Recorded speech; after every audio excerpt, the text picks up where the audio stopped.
Good evening, and welcome to the regular meeting of the Council of the City of Long Beach, held Tuesday, May 16th, 2023 at 7 p.m. We'll have a roll call. Councilmember Apostoli. Here. Councilmember Lester. Here. Councilmember McGinnis. Present. Vice President Treston. Here. President Bendo. Present.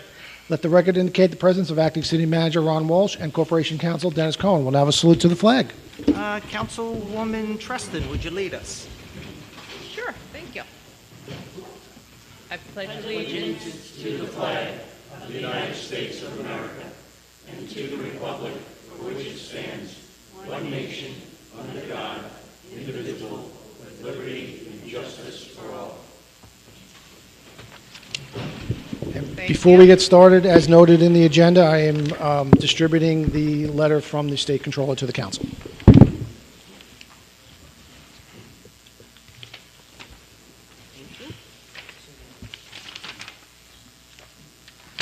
Okay. Good evening, everyone. Welcome to our second meeting of May. And Thank you. hope everybody knows beach passes have been on sale, which is the great sign that the season's about here. So with that, we'll move on to the city manager's report. Thank you. So a couple of announcements, and then I'll get into answering some of the questions that were asked at our last council meeting. First one is that the draft comprehensive plan that the city's been working on is now up on the city's website for anybody to go in and peruse.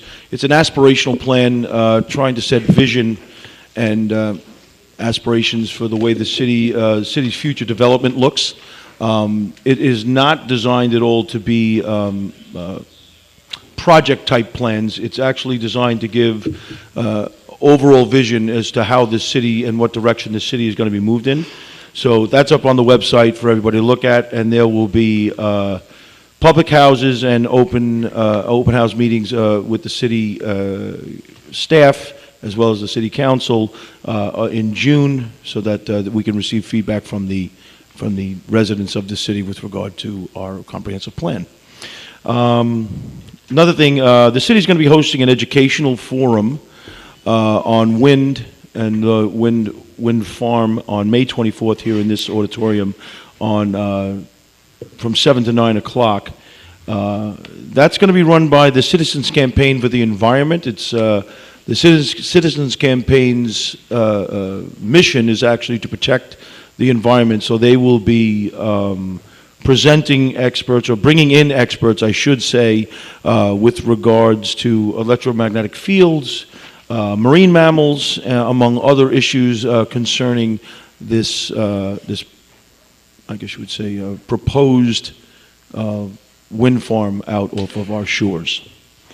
Last meeting there was a litany of questions asked by Legislator Ford, and I wanted to get back on some of the answers to some of the questions that she asked. How much is the city spending on outside consultants? So year to date, the city has spent just under $744,000 on consultants across all areas in the city, not just corporation council and stuff like that. That's this year. How much was spent on the what? I just heard something. How much was spent on for the clawback lawsuits and other related matters since 2018? There's been a total of $957,000 spent on those lawsuits. There's a question about how much does the city receive from the JCC, who took over the daycare center and is running our pre- and after-school programs, as well as other programs that the city used to run. So this year, we get $4,000 a month, or $48,000, which escalates the annual life of the contract. The escalation clause in that contract is actually 10% more each year. So next year we'll be getting $4,400 a month. The year after, $4,840. The year after, $5,324, and then the year after that, $5,856 per month. So it escalates rather aggressively, and it was to give them a chance to build their program as well as get their funding in order. So there's some nice escalation clauses actually in that contract. Question was also asked with regards to youth and family services and running. So most of the programming that we did in youth and family services are pre and post schools programs that were run out of in the school districts in coordination with the school district have been taken over by the JCC. So the reason why the revenues and the dollars spent in that area has gone down is because that programming has been now taken over by the JCC. What we actually do ourselves still is the summer trip camp for the kids, and we're building on other programs. There are also portions of the programming that we do that are not revenue-based for sections of the community. So that's one of the reasons why the revenues there are lower than they were. There was a concern over revenue for the veteran services. So years ago, pre-COVID, we actually had a volunteer who volunteered his time for the city. He was a veteran.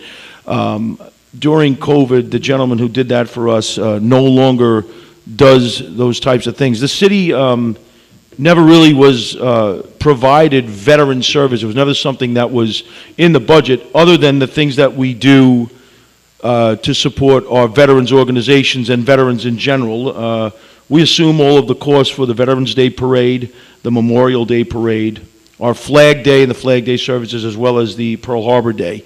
So the city sponsors those events and assumes all the costs for those programs and parades.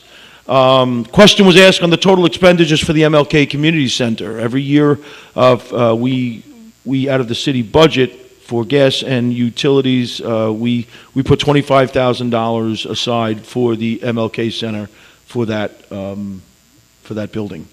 What are the business and occupation fees was asked. There's about 125 different fees. There's about 125 different fees that actually comprise the occupation fees that went up approximately 15% across the city to make up for inflation over the last 2 years. And the last question that she asked was approximately how many snowfalls does $370,000 cover? And it's not a very simple answer to give, because it completely depends on how much snow actually falls. If it's a light snowfall, where it's predicted anywhere from 0 to 2 inches, or we're going to get ice or something like that, we mobilize equipment, maybe 3 to 4 pieces of equipment, to go out, sand our roads, and do prophylactic treatment for that. But if we get anything from 2 inches to 2 feet, we will mobilize up to 54 pieces of equipment to actually handle that. It's not just sanders and salters, it's plows, it's bulldozers here to remove the snow from the areas in the middle of the street, to move it to a more common location for storage. We're lucky enough to be able to use the Alpert lots and stuff like that for those types of things as well. So it's hard to say how many, but I can tell you that in 21-22, we spent $273,641 on snow removal specifically. Ms. Lynn Chris asked a question about the NYSERDA meetings and how many people attended those in 2018 and 2019.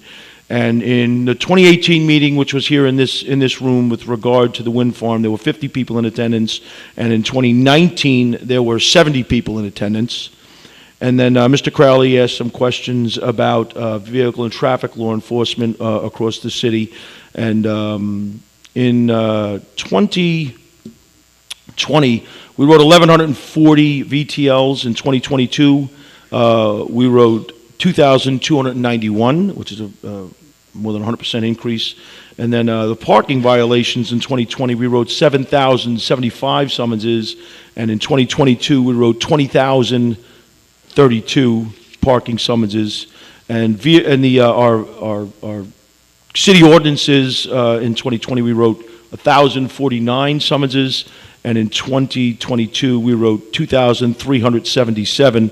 Those are things for like public urination, dog on the beach, being on the jetty, things like that. So those were the questions that were asked by the public, and that basically concludes my city manager's report for this meeting.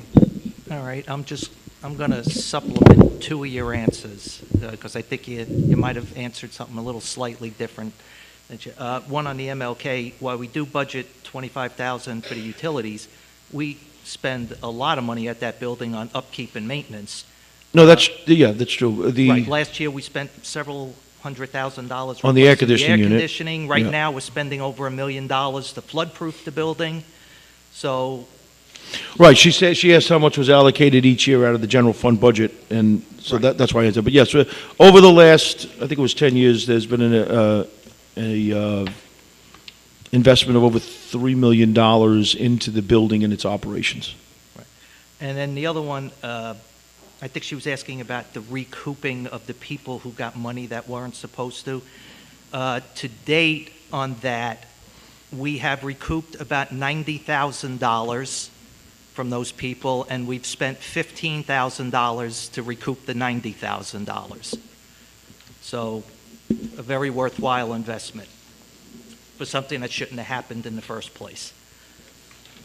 So with that, we will move on to the Oh. Sorry, John, can I just say one thing? Sure. I just wanted to add one thing about the comprehensive plan and to thank Patty Bourne and all who have had a hand in taking the draft and moving it forward. And just wanted to ask if we could have that put up on social media so folks more broadly than what is here, tonight know that it's up there. That's all.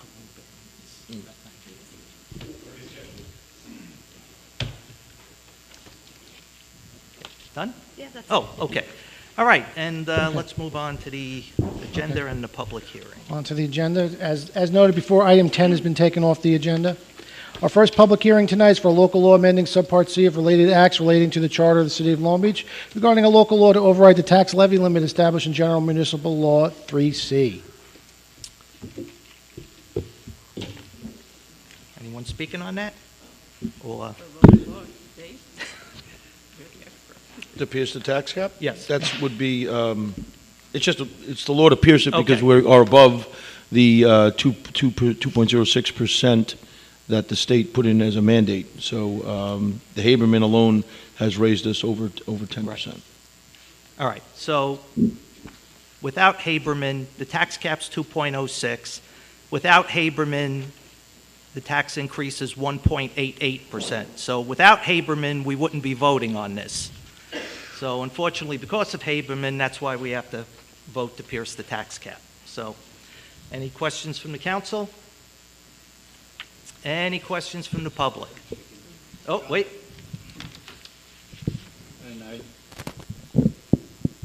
I think it's working. All right. I think maybe it would help if Dennis could explain why the Haberman interferes with the tax cap. Because originally, I remember this last year when we were talking about the tax cap and Haberman, and we said we were not going to pierce the tax cap because Haberman wouldn't count in the tax cap. I'm sorry, what? You have to speak up. I don't think your mic's on, Roy. There you go. That's better, isn't it? Okay. All right. Last year, when we were talking about the tax cap, we knew about Haberman, but we did say that we did not intend to pierce the tax cap because Haberman was not to be counted in the tax cap because certain torts and certain liabilities of the city are not counted towards the tax cap. But recently we found out that it was not one of the exempt things because of the way the judge put down the ruling, and I'm hoping that Dennis can explain that better than I can. Yeah, so just, obviously I was not here last year when that conversation occurred, but I think the confusion was, I think there was a general feeling that any judgment would not count towards the tax cap. The law is not written that way. Under the law, the judgment has to be related to a tort, and the way this decision came out in the judge's ruling, it's not considered a tort. Therefore, it's not exempt from the tax cap calculation. Can you explain what a tort is? You and I know what it is. Generally when you're talking torts, it's, it could be personal injury cases and things like that. This is more in line with a breach of contract case, which under case law is not considered a tort. That's the best I could do without going back to my law school books to get an actual definition of a tort. See, and I just want the public to understand that last year, we were pretty clear about that, not wanting to go over that, because at that time, we were told Haberman was not included. And now we find out that Haberman was included, and it had to do with the judge's decision, so. Right. There was another aspect of the case I think that you're referring to. There was a 1983 claim that if the finding and the damages were based on the 1983 claim, that may have been considered a tort. But that Again, that can was, you explain what? asked and answered. But that's basically, I think the confusion again is that it could have been written in a way that maybe could have been interpreted to be a tort, but it wasn't written that way. Thank you. Okay, any more questions from the council? All right, You're any gonna hand up in the questions back. from the public? And we got this young woman in the back here. You're going to have to come You up to the have to come microphone. mic.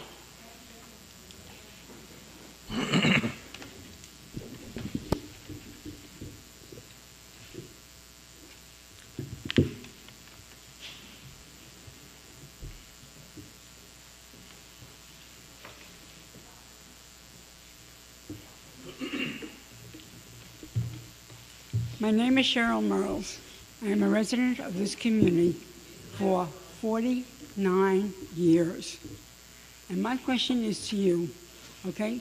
You keep having buildings and buildings and buildings built, but the parking is atrocious. Madam? You can never find parking. I Okay, mean, so fortunately if enough. you want to talk about that's because that doesn't pertain to this particular Okay, issue. but the thing is, you're still going to make money on the taxes from the person who just made that building. Well, not yet, but yes, ultimately. So, but if you want to specifically, if you want to talk about the budget, wait for the next item. That's about the budget. Okay, I'm sorry. No, that's fine. That's okay. Two items. Thank you. Oh, sorry, 2 items from now. Yes. All right, any other questions from the public? Can you remind us what the alternative was per month again, if we didn't settle this lawsuit? Karen, this is just about the cap. Tax cap, okay. Let's leave it at Okay. the cap. Yes, come on up.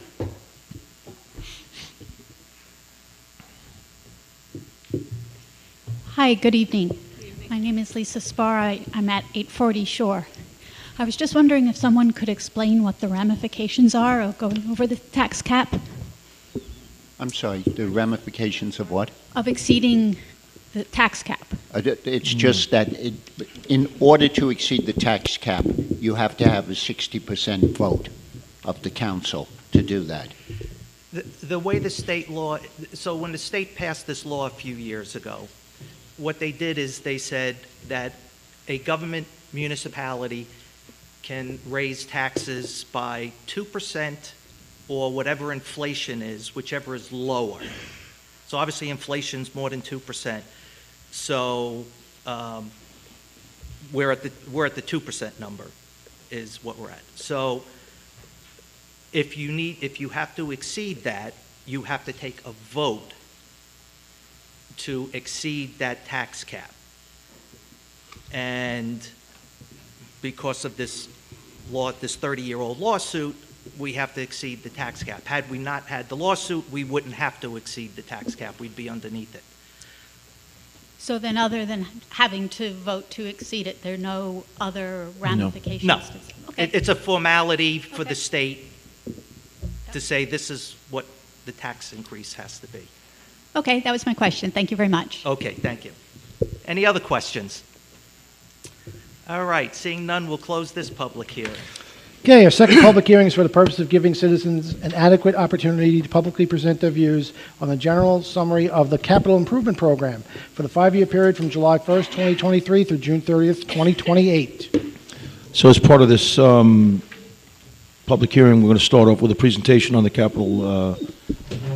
capital project, the capital plan, actually, for the next 5 years from So just, DPW. while Joe is setting up, so people understand what a capital plan is capital plan are big projects that the city does that do not get built into a one-year budget because they're usually big, expensive projects. So you build them into a multi-year plan that's paid for over a number of years because we only budget for a year at a time. So that's what a capital plan is, just in general purposes. And now Joe will talk about what's in the proposed capital plan for. And just to supplement that, for something to be considered for the capital plan, it has to have a life expectancy. We use a rule of 5 years or more. So it's not something that cartons of paper that would be an operational expense. Joe, you're on. Okay. Good evening, everyone. My name is Joseph Fabrizio. I'm the Commissioner of Public Works, and I'm here tonight to present the 2023-2024 capital budget and 2023-24 through 2027-28 capital improvement plan. Next slide, please. The capital budget and capital improvement plan advances projects that improve the health, safety, and quality of life of its residents. The projects address issues in a priority order, making government more efficient and responsive. The projects this year include a continued commitment to roads and drainage, the shoreline, transportation, public safety, buildings, grounds, parks, equipment, technology, the sewer, which is wastewater treatment and rehabilitation of the sanitary sewer system, water projects, and economic development. Next slide, please. The process, I could probably sum it up in two slides very quickly by saying meetings, and more meetings, but I will take you through it very quickly. In January, the city controller and I work collaboratively. Requests are sent to all department heads and commissioners to fill out budget sheets and capital project summary forms. The project summary forms contain name of the department, project category, description of the project justification, and the estimated cost of construction.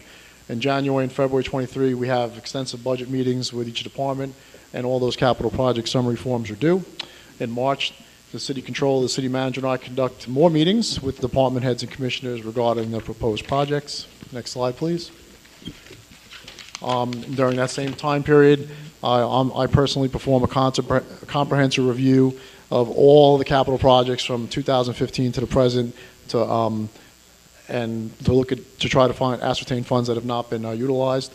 In April, we have more meetings with our commissioners and department heads and the city council to prioritize proposed projects. On Tuesday, April 18th, the capital budget was published. In between the 16th and the 18th, we actually had a work session that's not listed on here, where the council and I sat down and we actually went through every project at a work session. Tonight, we're actually having the hearing on the plan. After the public hearing and prior to adoption, comments are addressed, and hopefully the council will adopt the capital plan. Next slide, please. I actually pillaged this slide from our city controller. Thank you, Ina, and I'm sorry. She did a really great presentation a few months back, and it basically went through all the different types of debt. But for my purposes, the main debt that we use for the capital plan is general obligation bonds. Basically, the city borrows money in order to acquire land or equipment or construct building and improvements. This enables the cost of these capital assets to be borne by the president and future taxpayers receiving the benefit of capital assets. Next slide. As far as the capital plan breakdown, it's divided into three components: the general fund, the sewer fund, and the water fund. Next slide, please. First, I'm going to take you through all of our successful projects from the last year, and then I'm going to move forward to the ones that we're proposing in the new capital budget. It's a little lengthy because we've done a lot of work. This first slide, I've been keeping this since 1986, which is when I started working in the city of Long Beach. All the things that you see in color are roads that we've paved since 1986. So we've paved, we have 55 miles of road. We've paved over 36 miles of road, so we've paved approximately 65% of the roads in the city of Long Beach, and we've been really trying to play catch-up. In the last 5 years, it's really grown exponentially, our asphalt overlay program and our road reconstruction program. Next slide, please. This last year alone, we overlaid 21 streets.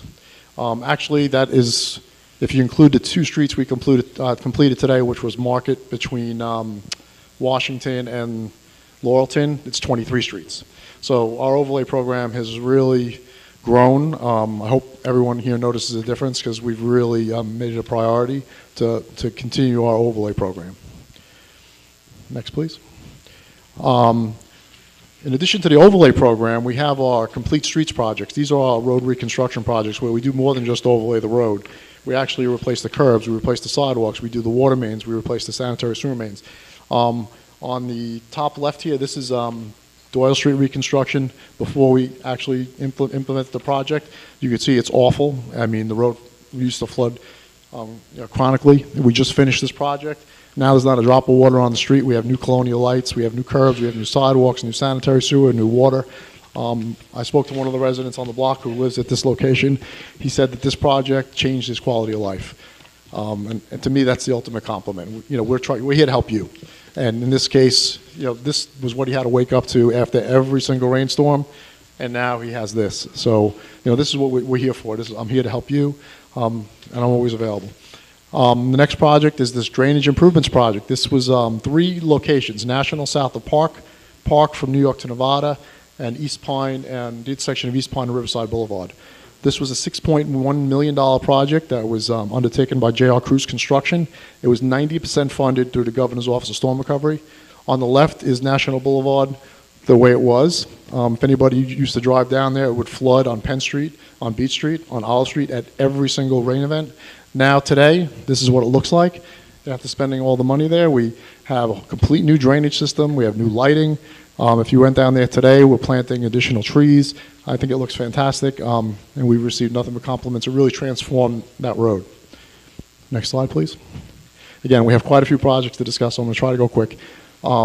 These projects, these 3 in particular, are called transit-oriented development projects. We're trying to increase pedestrian safety and traffic safety around the Long Island Railroad and the city. This top one on the upper left is the intersection of Reverend J.J. Evans Boulevard and East Pine Street.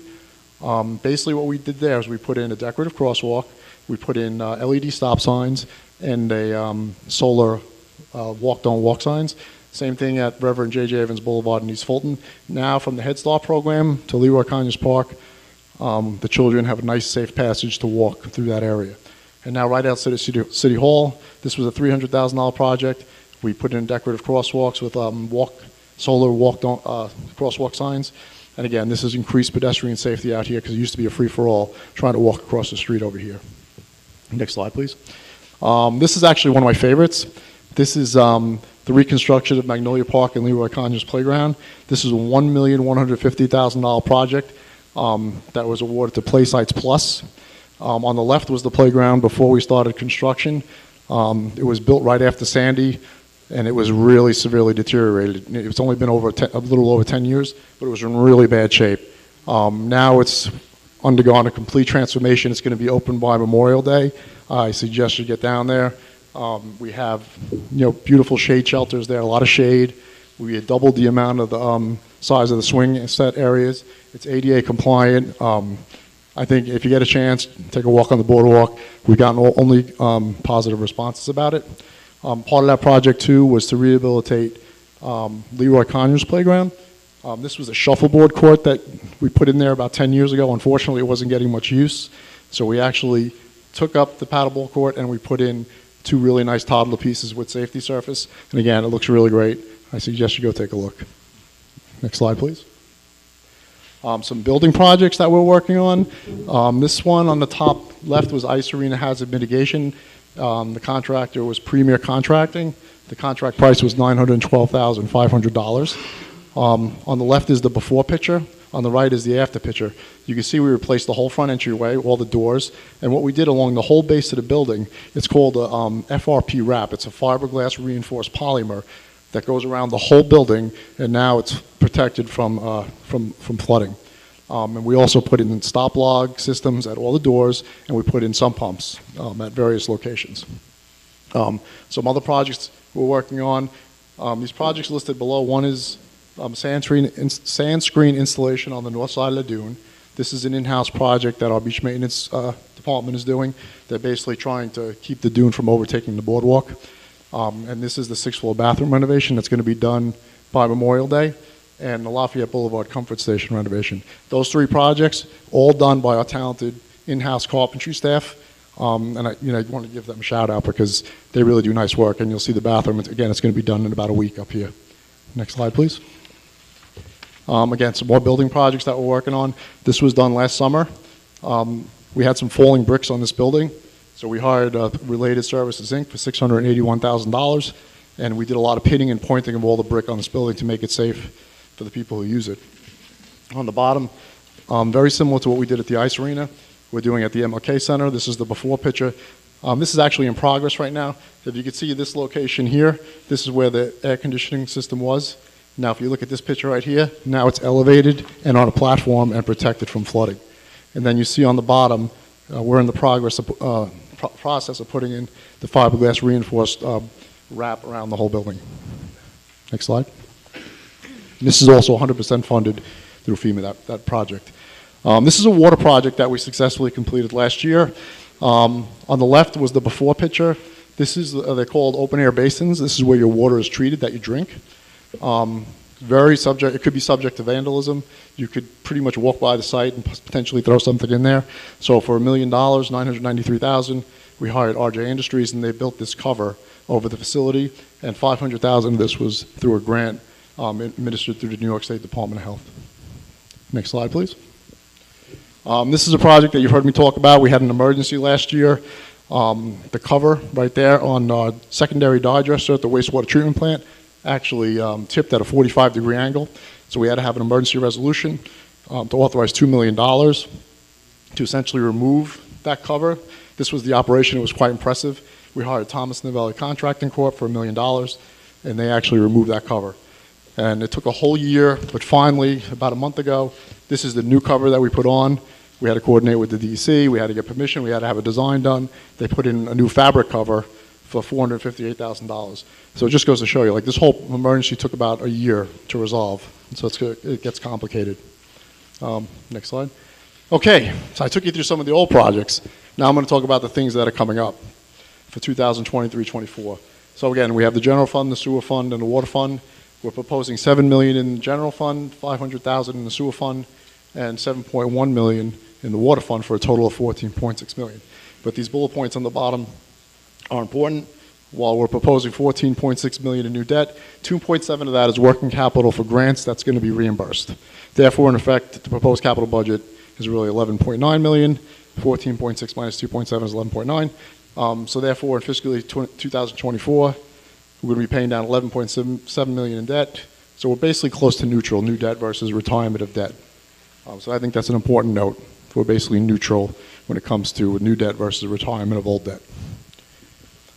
Okay, these are the new projects. This is what's in the new capital plan. This is what we're going to be doing next year with the money that we're requesting. We're going to continue our asphalt overlay program, as I said before. You know, roads are looking better, I think. Hopefully everybody appreciates that. Well, we can do that because we asked for this money, and hopefully we get it. We're going to be reconstructing Market Street between Monroe and Long Beach Road. The estimated cost of the project is $900,000. On the left is the existing street. It's probably one of the worst that I've been down, other than this one below it, which is Heron north of Pine. This is these residents really suffer. It's probably the worst street in the city right now, Heron north of Pine. Every rainstorm, well, this isn't even a rainstorm. This is just a high tide. You see, it's a beautiful day, and they still have the water in the street. So this is going to be another project we're going to be doing next year. Next slide. Of course, we have our North Shore Critical Infrastructure Protection Project. This is a $39 million project that is being funded through the FEMA 404 Hazard Mitigation Program. We had a presentation on this a couple of weeks ago.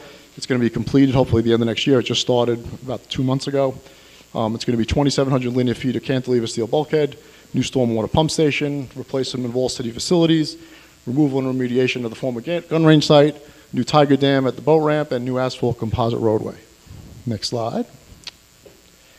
We're going to be through a $500,000 grant from DASNY, which is the Dormitory Authority of the State of New York.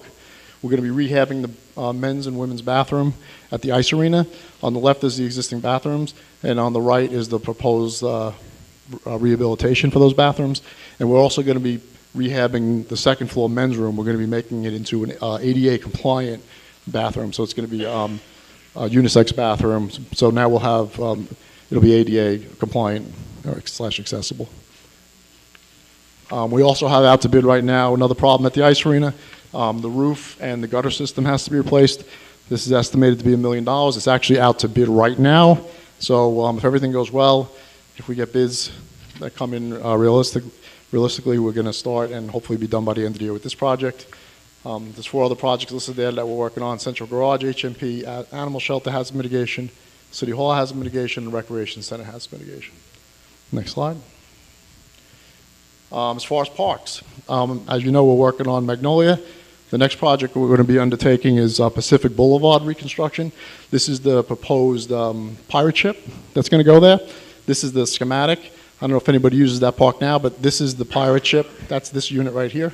You see I'm circling it with the red dot. That's going to be the pirate ship. We're going to be expanding the existing deck area and putting another shade shelter there and putting picnic tables, so there'll be an expanded area for sitting at that playground. This is a $670,000 project. $335,000 of it is going to be reimbursed through the Office of Parks, Recreation, and Historic Preservation. We're also going to be rehabbing Sherman Brown Park as well. We're going to probably be putting, we're looking into putting a tile court there, similar to what's at the Veterans Memorial Park. That's scheduled for the spring of '24. Next slide. As far as public safety, for the police department, we're proposing new patrol vehicles and technology upgrades. For the fire department, there's a new tower ladder truck in the capital plan for $2.1 million. Next slide. Spending a lot of money in the water system this year. We have some really big projects coming up. One is rehabilitation of the sand filters at the water plant. Estimated cost is $1,250,000. $1 million is being provided, we're getting from a grant. The next one is a really big one. It's citywide water meter replacement. Our current water meters are antiquated and beyond their useful life. They were installed in about the year 2000. We're going to be replacing all the residential water meters. That's 8,700 residential water meters, probably starting next year. Walks water main upgrades, phase 1. This is the area that's between New York and Grand and Beach and Park. This is a project we've talked about for some time. Right now, all the water mains and the walks, that is the 4-inch diameter water mains, they run behind the houses, which is terrible. They're old, they need to be upgraded, so we're going to be replacing them and running new 8-inch water mains down the streets and 6-inch water mains down the walks. So it's a project that's been a long time in the making. And the water system component of our complete street projects, that's also included in the water. Next slide. New 1.25 million gallon water tank. We just received bids on April 20, 2023. Unfortunately, the bid came in at $17,875,980. It's a lot of money. I couldn't put it in this year's capital budget, unfortunately. We put it as a placeholder in next year's budget. We're going to be applying for grants, hoping that we are able to obtain money from another source to help us fund this. It's a very important project that we need to do, but we did put it in a future year in the capital budget. This next project is a replacement of well number 16. We call it 16A. We actually did get bids for this at $2,389,000. However, we're having some issues getting the permit from the Department of Environmental Conservation. As soon as we get the permit, we're going to start that project. Next slide, please. It's another really big project. This is, I've done a presentation about this before. It's called the Long Beach Water Pollution Control Plant Consolidation Project. Basically, we're going to be converting the entire site. This is the wastewater treatment plant site. This whole site is going to be converted in this one building that I'm highlighting. That's going to become a pump station. All these other buildings around the whole property are going to be decommissioned, and they're going to build a force main, 19,000 linear feet from the plant to Bay Park and connect the facilities. This is a huge project. It's going to open up all this land on the waterfront. It's probably one of the most regionally significant projects that the city will ever see, that I'll ever see in my lifetime. It's $165 million, being 100% funded through FEMA and the Governor's Office of Storm Recovery. And this is going to be starting up probably in about 2 months, and it's going to go on for 3 years. Next project. Okay, and this is a quick summary of all the things I just mentioned, a little more detailed. I'm going to run through it real quick. We're asking for $500,000 in road overlays, $100,000 for curb sidewalk replacement. The $2,964,000 is for the police vehicles and the fire tower ladder truck, as well as the police technology upgrades. We're asking for $63,000 for the central garage for a fuel management system and filter cleaning system, $750,000 for city building rehabs, $100,000 for fencing, $100,000 for playgrounds, $115,000 for a Zamboni, $60,000 for an asphalt hot box, $500,000 in sewer upgrades, $4 million for the water meter replacement, $100,000 for water treatment improvements, $3 million for the Walks water main upgrades, and $250,000 for time management software. Next, please. So in summary, we're asking for $14.6 million, $7 million in the general fund, $500,000 in the sewer fund, and $7.1 million in the water fund. I think that's it. Thank you. Thanks a lot. If you have any questions?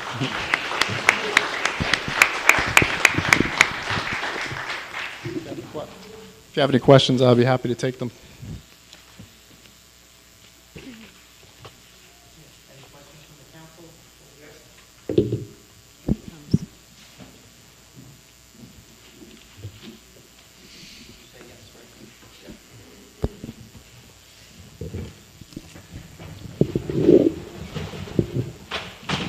While Roy is taking his seat, I just want to thank Commissioner Fabrizio.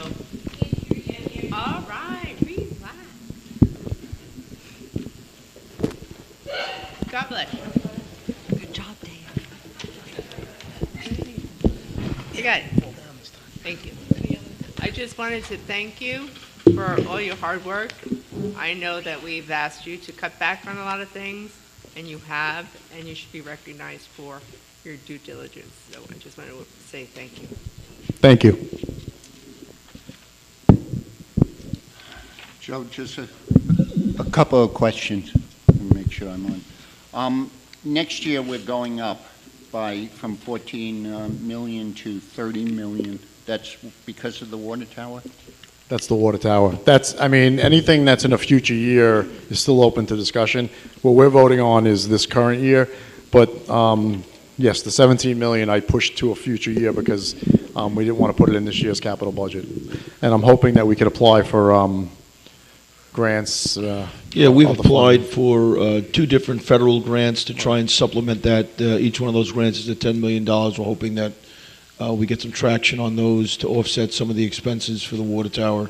And we're always looking for grant funding to offset the amount of dollars that would go into having to be paid back by city residents. So that's one of the reasons why we delayed it. The other reason is that you can't do every project every year. There's hundreds of millions of dollars of projects throughout the city that actually have to be looked at over time, whether it's sewer mains or water mains or drainage or streets or street replacements or water towers.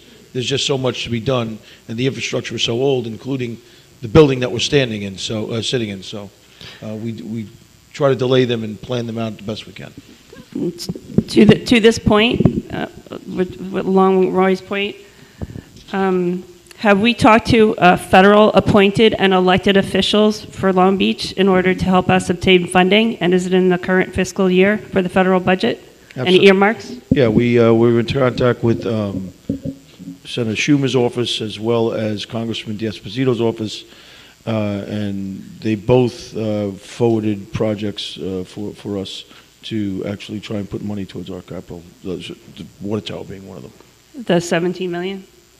Yeah, towards that, exactly. Because, Joe, you have 11 million in 2025, so that's why I was a little bit confused about the total of 17 million. Because we already borrowed. We authorized this in the previous capital budget.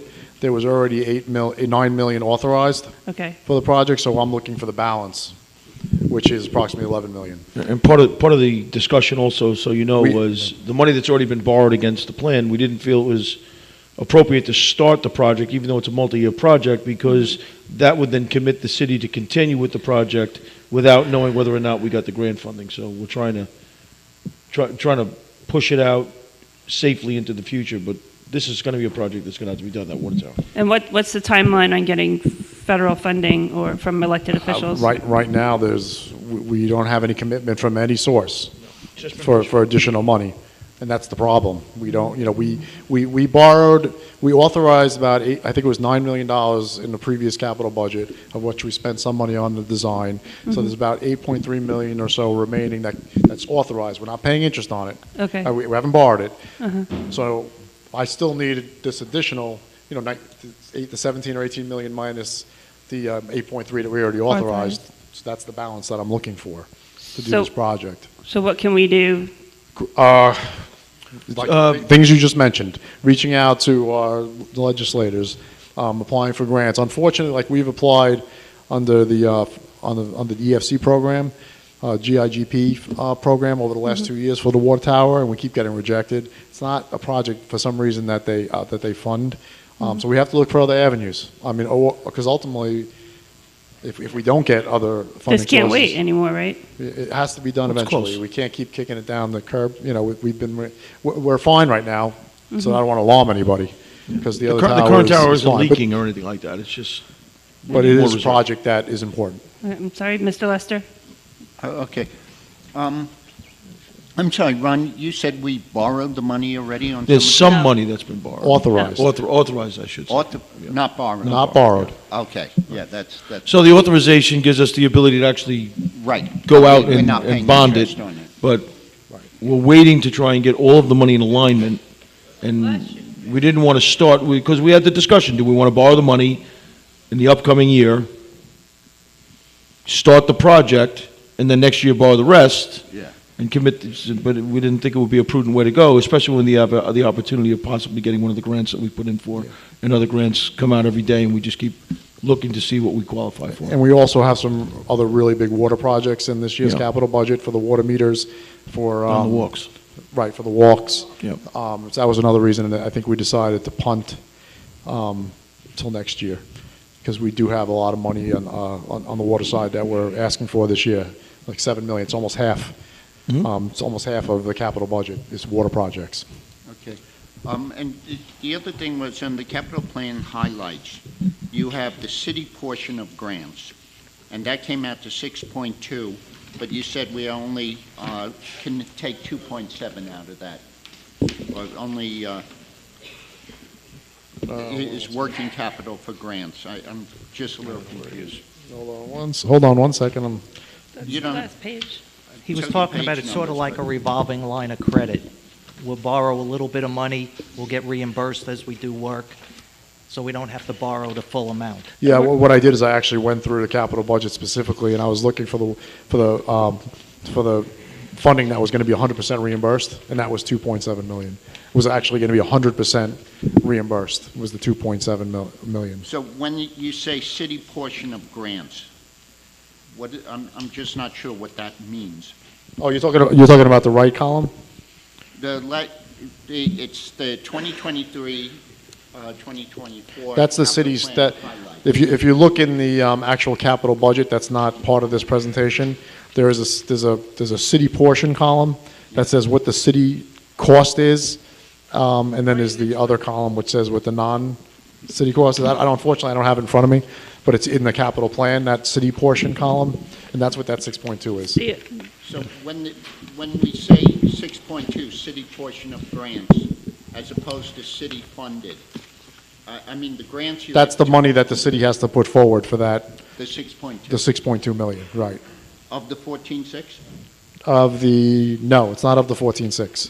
That's not, it's the, no, Of the 218 million. no. I don't have that in front of me, I apologize. So there's an 11 by 17 page, and for the three funds for general water and sewer, Yes. basically the city would have to contribute about 6.2 million. However, the city staff has secured an additional $219 million in grants for these critical projects that are getting done, so that these projects are not on the backs of our taxpayers. Right, these projects are not. That's why I'm looking at the 6.2 from the 14.6, but only 2.7.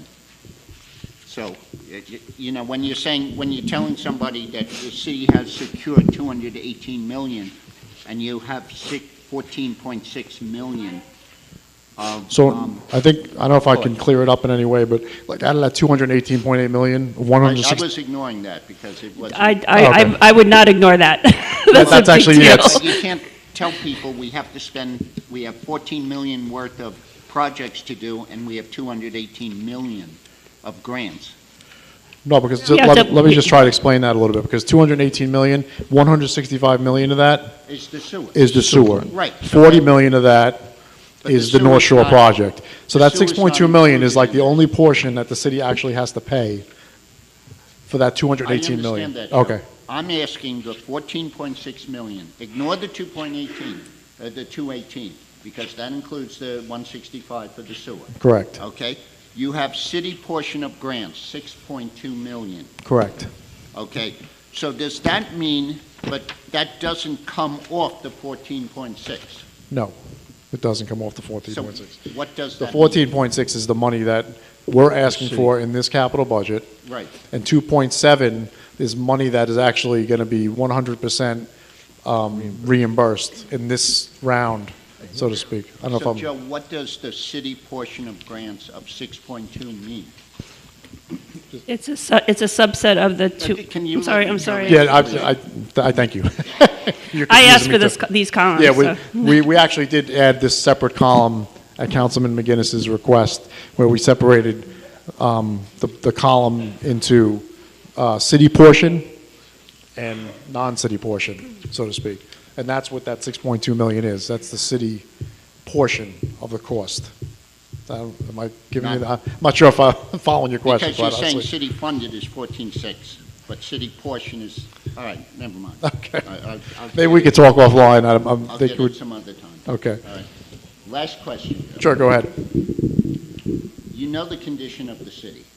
You know what the city needs. Has there ever been a plan, a formulated plan of what it would cost per year to take care of all of these things? We have to overlay the roads, we have to, as things start to fall apart, we have to replace them. You know, I'm sure you have some idea what the water is like underground, well, the sewer hopefully won't soon be our problem. But what it would take to put the city in a sustainable, I'm not saying advance, but right now we're always playing catch-up. And we've been It would, playing catch-up I mean, it would be hundreds of millions of dollars. a year. Hundreds of millions, overall, not per year. I mean, So- just, depends on how you want to look at it, because you'd have to break it into many components, right? Like if you look at a road, I you understand have the that. water component, the sewer component, the storm Right, sewer right. component. I understand that. If you, well, let's say you were in charge of everything, and you said, well, this is what I need to keep the city, to get the city where it's sustainable, where we're not falling behind. Do you have any idea what that would cost a year? I could give you a roundabout number, not now, but I could get that for you. You'd probably fall off your chair with listen, that number. But don't you think we should know? Because, we have some, Don't you I think mean, we should know that?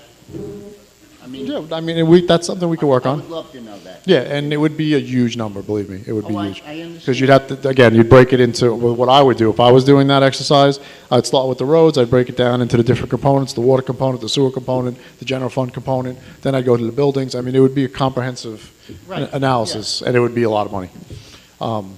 But right now, we've been playing catch-up for how many years? Yeah, I call it crisis management, quite honestly. Yeah. But we've come a long way. We've done a lot of work. I mean, a tremendous amount of work. And that's why I spend a lot of time Right. going through the projects that we did last year, because I think it's impressive that we're doing a lot of work right now. So I try to accentuate the positive, of course, right? I just would like to know how many buckets of water we got to take out Yeah, of the yeah, boat yeah. to stop I it understand. from sinking Yeah, it- each year. It would, I don't have that number, but Yeah, we could okay. certainly look at that. Thank you. You're welcome. Do you have a question? No? I just have a question. Sure. So Joe, again, excellent job on this. You've really done an amazing job over the past few years, really Thank getting you. this document into a working order for the council, where we can actually look at every single line item. There's 39, I think, items between the three funds with explanations and amounts and descriptions, which is just incredible. Thank you. So it's very much appreciated, and Ina as well. I did want to point out that in the past, for fiscal year ending June 2022 and fiscal year ending June 2021, our auditors have recommended that we purchase and implement a capital asset tracking system module to track these assets. They also recommended some other purchases for the accounting department in terms of, I forget what they are. But at this point, I'd really like to see the capital asset system get implemented in short order, because what's the point of all this work unless we can actually track it and analyze it? And, you know, so that's, you know, I think I've been patient over the past at least 2 years waiting for this system. And I'm getting impatient, I guess, to see this system implemented. Yeah, good evening. Ina Raznik, I'm a city controller here. So it's actually one of the items that that's included in the capital plan. We had asked state, FRB, and got a grant from them. So we're gonna start working on the system soon now, once we're gonna have money for it. Yeah.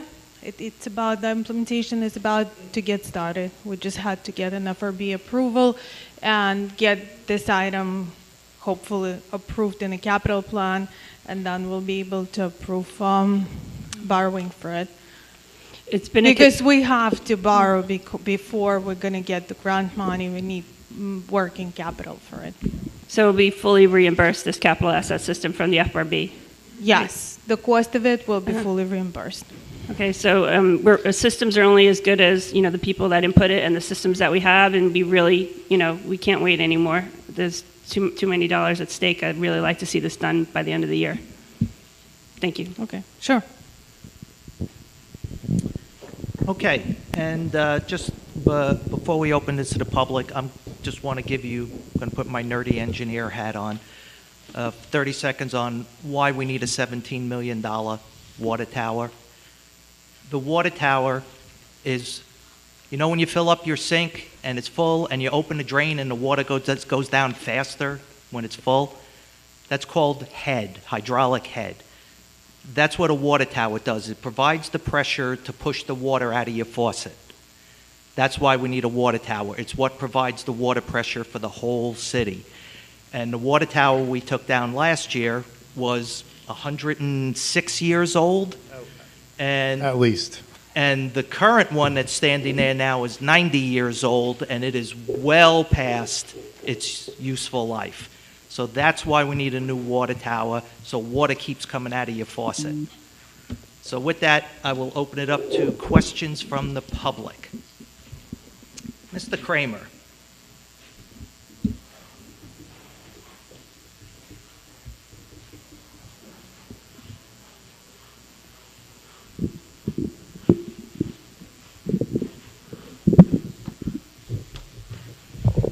Hi, Tim Kramer at 361 East Broadway. First of all, Mr. Lester, you have to talk into the mic. I'm sorry.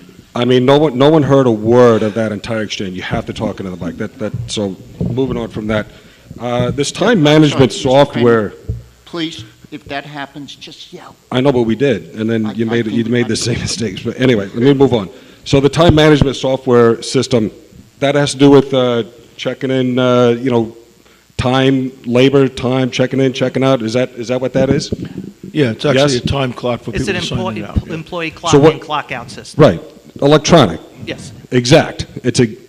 Keeps exact time of labor. What system are we using now? That's not really my role, quite honestly. It depends on the department. Like the police department does an electronic. Most of the departments are actually sign in, sign out. So what is this 250,000? What department is that going to be used for? All of them. It's going to put time clocks around the city so that when our workers show up to work, they've. But you said system is actually more But you said all the departments It's a have little this bit more than already. that, so. Huh? It's a little bit more than just that. It's oversimplifying for the conversation, but. It's what? It's being oversimplified for the conversation, but it's so that the workers' time is logged in, logged out, including So overtime. I'm just trying to understand it. So this is like a universal system? So every department has their own, like, individual electronic checking in, checking out system? Every individual will be able to check in and out using this system. And like the city manager said, it's oversimplifying it. It's not just the time clock, it's a time management system. So it will include the scheduling. The department managers will be able to enter schedules for all full-time, part-time, and overtime work. Also, what it will allow us to do if we, for example, are interested in managing and getting information on a project that employees are working on. Okay. Right now, the system that we're using does not allow us to say, I don't know, like fixing something in this building was this So- many hours in labor. I understand. So it will provide us with So it's we're- a state-of-the-art modern system that So we're installing a universal system to take the place of these individual systems. Was there suspected fraud with these other systems? Was there? I wouldn't say No, there's there is suspected no fraud. suspected fraud. No, I got it. I wouldn't say that there's suspected fraud. What I would say is that it's a tighter management system so that we can manage our staff more appropriately. That's what we're trying to do. Because, There's I mean- never been a system here that way at all. It's always been paper. we're also Always been paper? And, yeah, and not up to date. So now we're bringing it up to date. But you just said it was electronic. I said the police department has an electronic one. Okay, That's so what I that said. now we're introducing some nefarious things if it's all paper. It's not electronic, not exact, but this will make it exact. So what I want to Well, know. that's the point of the system, yeah, is to Right. get ourselves to the point where we have an 100%. exacting system I to agree. manage the. So what I want to know is what is the estimated fraud? What is the estimated loss and fraud that the taxpayer I don't incurred? know that I'm saying, and no one here is saying that there's fraud. Okay, what is the estimated loss in potential earnings that were illegally? We'll be able to more closely identify that when the system's put in. Right now, Let me just say this. Here's the bottom line. I know for a fact that this system has been, the city's been for years trying to get the system in. That's correct. installed. In okay? spits and spurts, it's been happening, that's So right. So we're committed to getting it done now. It kind of goes in the same theater of the fuel ring system, okay? So, you know, here we have a city of 35,000 people. We have, you know, technology that is state-of-the-art that's available, and we're just now getting a handle on this.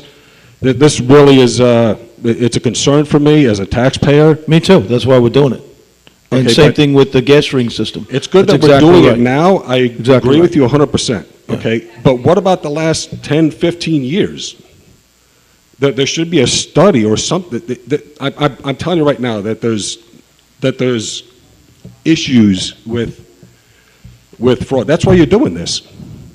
That's why you're doing this. Okay, so there's issues. We're doing it There's actually to issues. get control and management and to prevent things from slipping through the cracks. I mean, from do you understand mistakes. my point, my Anytime- concern? I totally understand your point and concern, and You know, I You know, agree here we with are, you. we're just now in 2023 getting this installed. I mean, this is, you know, for something that we should have had 20 years ago. Couldn't agree more.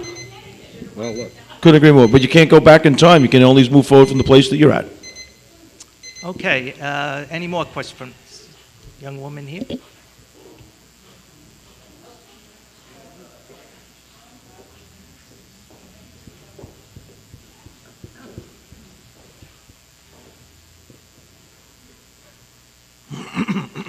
Hello.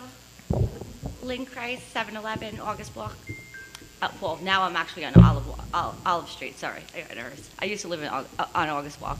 So I had a question about the walks and the main line replacement for the water main lines. So this is sort of like the first I'm hearing about that, and I was curious if that project, I was curious if that project is actually like 100% like, you know, green light, and when would it possibly start? Is August Walk between, I just got to check my, is Well, that I'm between? actually on 7-Eleven now. But is that between New York Olive. and Grand? Yeah. That project is 100% designed. Mhm. It was approved by the Health Department. The only thing that it's lacking is funding. So if this capital plan gets approved, we'll be able to go out to bid for the project. The estimated price is approximately $4 million. We could potentially start this as early as next spring, like March of Okay. 2024. And I just had some questions about, like, what does that entail? Like, are you going to be digging up, like, the back of our houses, the front of our houses, the sidewalks, the walkways, you know, the streets? It's a complex project, and what's going to happen is right now your water service is served. It comes off the back of your house. So you have a 4-inch diameter water main that runs between the two houses, and unfortunately, in that same easement, you have water, you have sewer, you have gas, you have PSE&G, plus a whole bunch of obstructions. So what we're going to be doing is we're going to be running a new 8-inch diameter water main down actual Walnut and Olive Street. We're going to be running a 6-inch main off of that down the actual walk itself, where you actually walk. The actual walkways, yeah. That's going to be dug up. Mhm. Now we're going to put in a new 1-inch water service, and we're going to have to go down, because your meter's in the back of the house. Yep. That we're going to have to go down the side of your house, down the property line, I think it's 60 feet, and we're going to have to connect somewhere at your meter in the back of the house. So it's not easy, no doubt. Yeah. We're going to have to get, I'm getting more in detail than I probably have to, but we're going to have to get a waiver from you to go on your property. It's going to be quite complex, because we're going to have to go down the side of your property. Everyone is a different situation. Some people have fences, they have sidewalks, they have decks, so, you know, each one's going to be an adventure. It's going to be very challenging. Yeah. But the good news is we're going to abandon those floors, so you'll no longer be getting water off of them. Mhm. And then when we're done, we're actually going to put brick, we call them permeable pavers, down the walk. So instead of putting sidewalk back, we're going to put decorative walkways back. So I think, you know, it's going to end up being really, really nice when it's all said and done. But So my question is, like, just the awareness in general. So, for example, I was thinking about doing, like, a porch in front of my house this season. Most likely that would be destroyed next year. I wouldn't be destroyed. We're going to be, you know, we're not going to be going in the front of the house. It's going to be one side or the other. It's going to be, I guess, north or south side of the house. Well, it depends on where you're facing. Right. Mhm. But it's not going to go right through your house. Yeah. So it would be on the side. But, you know, we're going to be doing, I So think, that could be my side patio, for example. yes. that you No, keep- it is a concern. Like, I don't want to, God forbid, have to rip up your, you know, newly installed patio or walkway. Of course, no.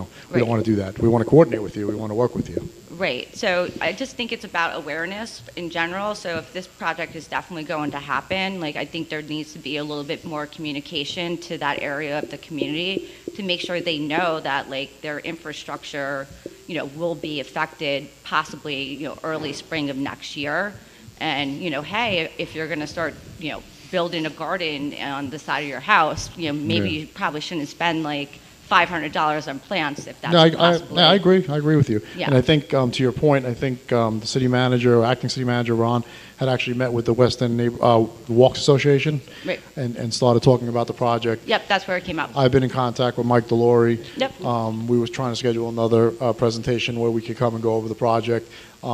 Quite honestly, a lot of it hinges on the vote for this capital budget, because if it's not voted for, that project does not happen.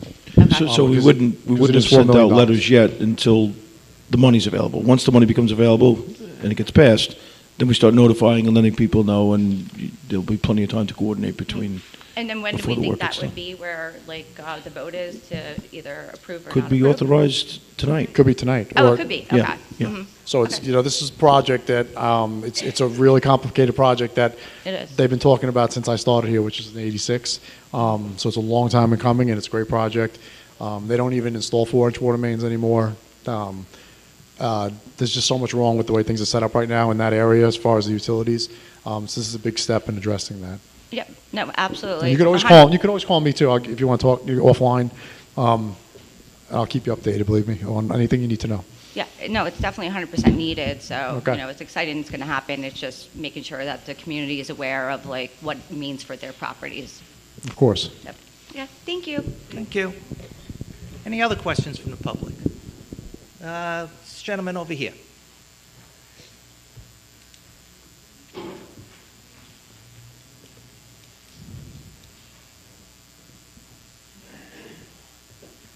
Hi, good evening. Joseph Naham, 700 Shore Road. Thank you very much for the presentation, Joe. My in-laws live on Harmon, 2 houses from one house off of the bay. They lost both of their cars in one of the nor'easterns this winter. So this is really nice. I just wanted to ask 3 questions. One is pertaining to the Harmon project. Is that Heron? Yeah. Heron, right? Wait, not Harm? It's Heron, not Harmon. Well, when are we doing Harmon? Harmon? Actually, Harmon was done many years ago. Harmon is one of our newer streets, both north and south of Pine Street. They lost 2 cars. Isn't it, really? Yeah. It's the first I've heard of a complaint on Harmon, but that street was reconstructed probably 15 to 20 years ago. You know, it's new curbs, new side. That was a complete reconstruction north of Pine. But it's possible in a case like that, like the Tideflix valve is no good, or it has to be replaced, and it's coming up through the storm drains. We can certainly look at that. But I haven't heard, this is the first complaint I've heard about Harmon. But I do get them confused often, Heron and Harmon. No, it's the one between Clark and Curly is Harmon. That's Harmon, correct.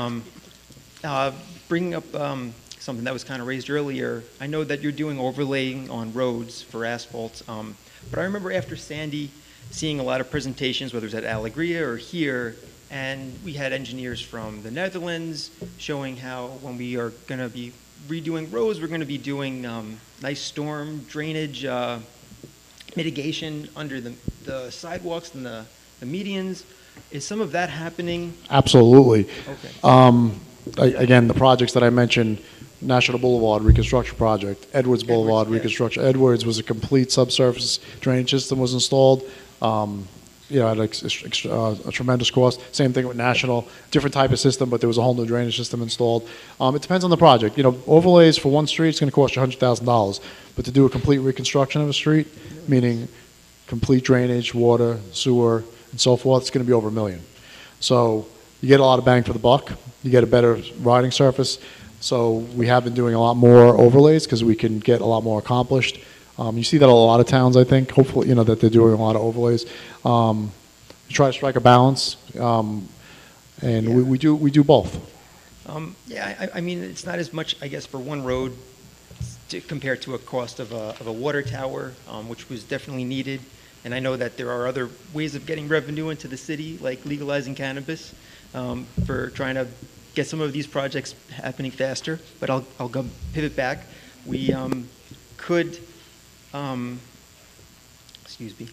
I wanted to look also at one of the other things that you put on the presentation was a park, a Pacific Playground, which I had posted on Facebook.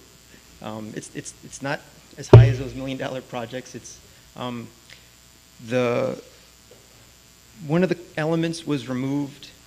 Two elements removed last summer, fall, and in the presentation it looks like one of them is getting replaced, and in the schematic, it shows the other one is still there, but that was already removed. And I was, personally, before Sandy, we would get from the rec center a calendar where each day of the week in the summer they would have programs at all of the city playgrounds, and I don't think they're doing that again for kids.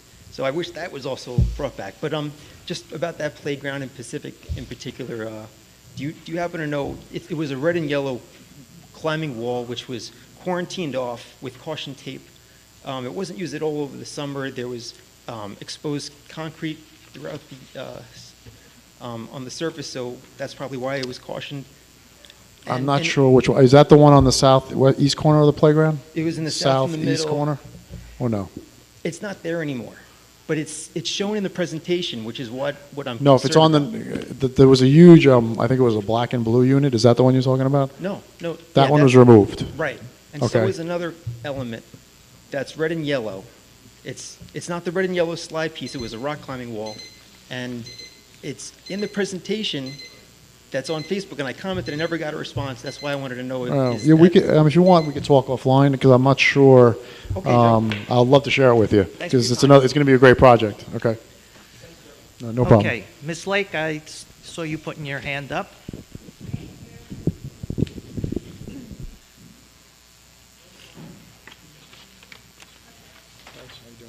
Hello, Crystal. How are you? Fine, thank you, Mr. Fabrizio.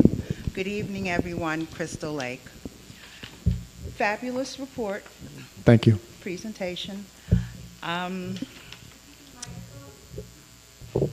Of course, Sherman Brown Park, spring 24. Please try to find some money for the children for this summer.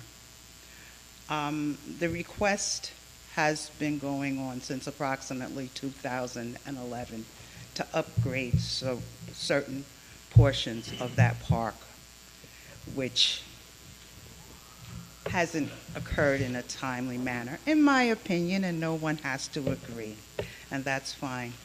We're moving fast and furious, ladies and gentlemen.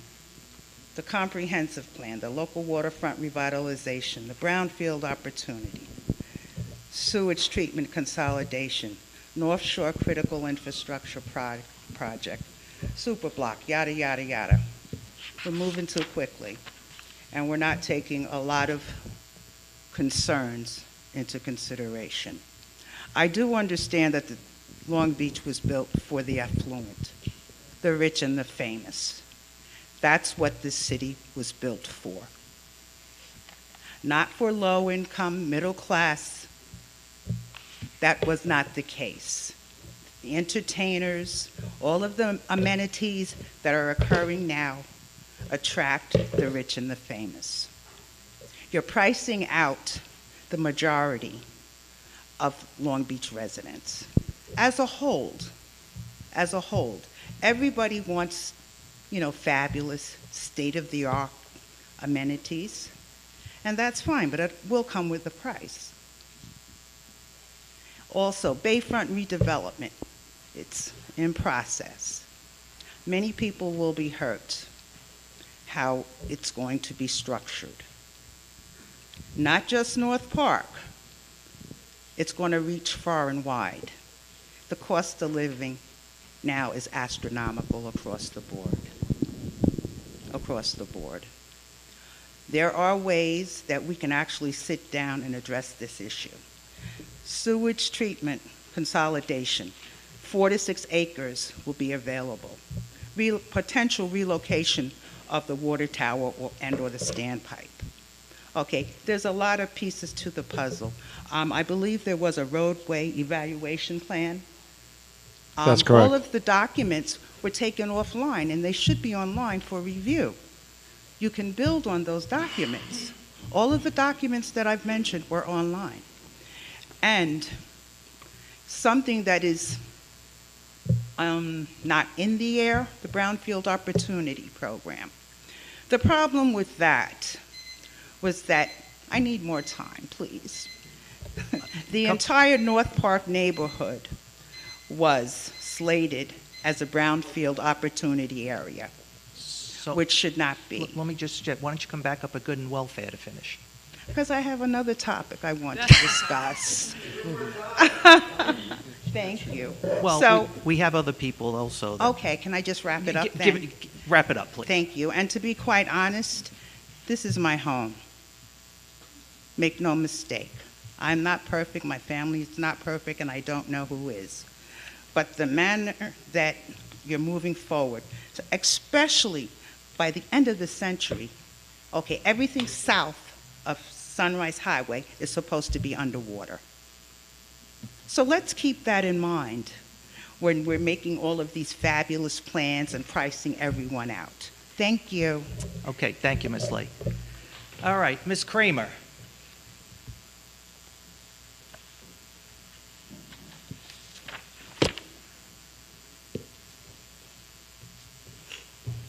Hi, everyone. Christina Kramer, 361 East Broadway.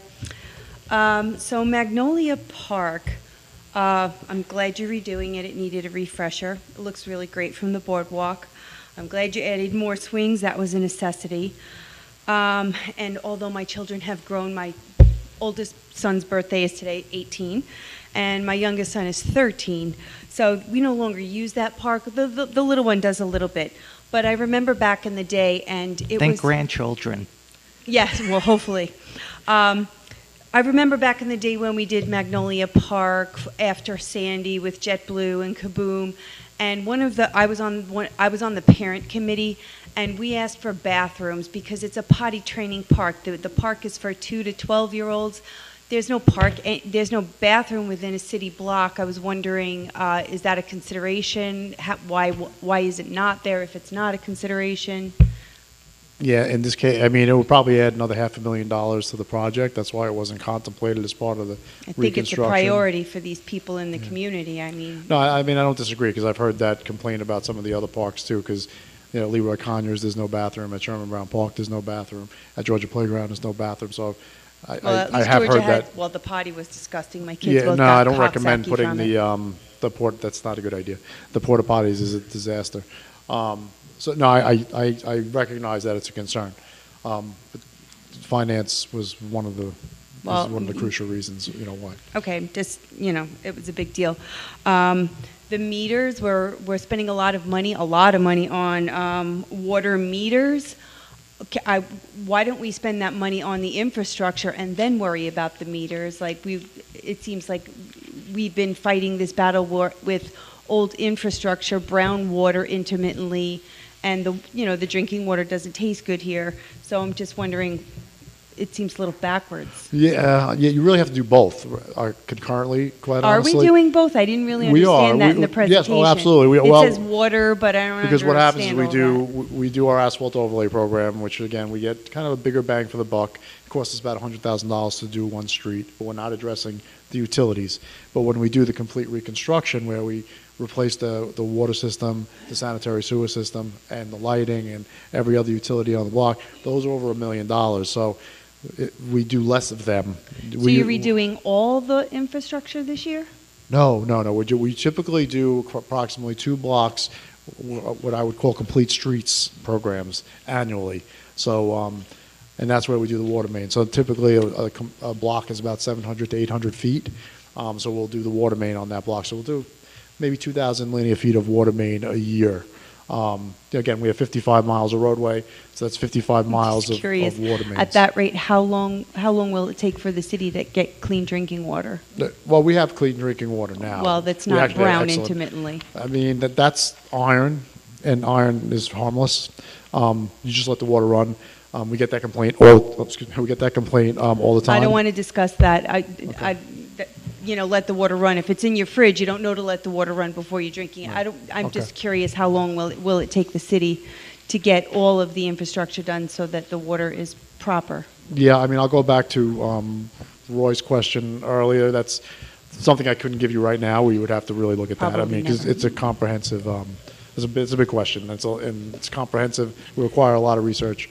Fair we enough. have to get Just back know to it's on Right. the minds of the residents always. Understood. And then the last thing is, so, my husband was trying to explain that he was concerned about, fraud. Last week, or the last meeting, we talked about the gas ring, and that for 13 years, we didn't have the right part. So I'm just following up on that. Do we have the right parts? Have they been installed? Has anybody been held accountable? Was there an investigation on any of that misuse? And are we ever going to recoup that $239 of fraud that actually happened? $239,000. We talked last.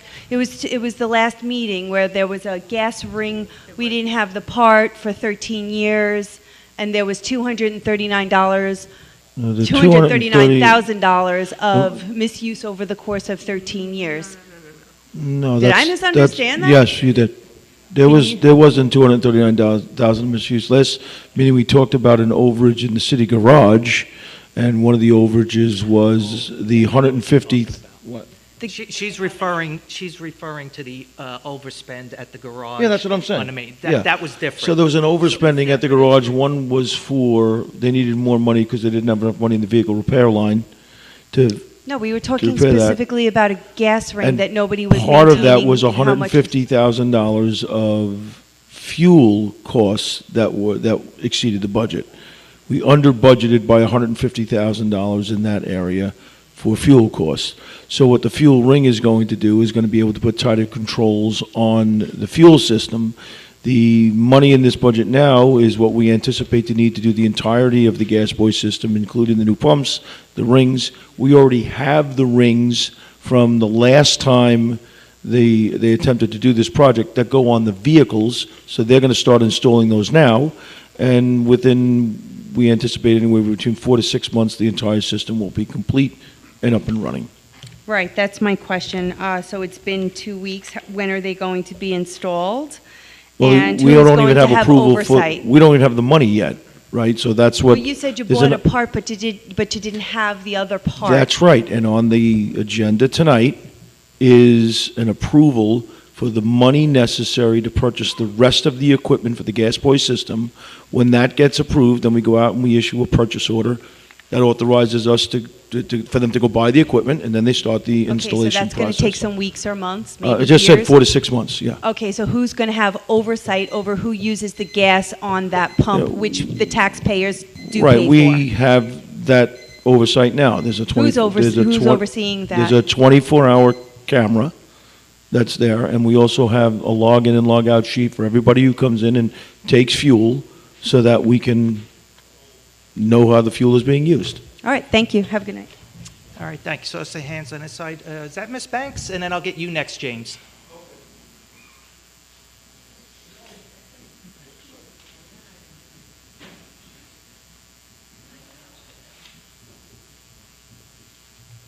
Good evening, Pam Banks, West Bay Drive. I have a request. On West Bay Drive from Magnolia West, the street is in terrible shape, but we also have flooding in a lot of spots, like on Laurelton, whatever. Is there any way to add us to the list of streets to be redone? And also, on the Red Path, the street lights, the bases are broken, and a lot of them have wires that are exposed, and they really also need to be, updated. That's actually an interesting point that you bring up about the lights on Bay Drive. I was just speaking with my director of operations today, and I asked him to go down and assess the poles on Bay Drive, because we have a little extra money in it's called a street lighting maintenance contract. So I was going to dedicate money not to replacing all the poles, but certainly start trying to do like 4 or 5 or 6 a year, so we could try to get that, because I know some of them are broken, like you said. So we're all looking at that, and we're definitely going to replace some of them. Not all of them. We're going to do it slowly. As far as the road, we could look at that. We could certainly take a look. Great, thank you. And I just want to give kudos to the maintenance people, because they do an amazing job of keeping that area well groomed. Oh, okay, thank you. Okay, James. And I'll get you next, Ron.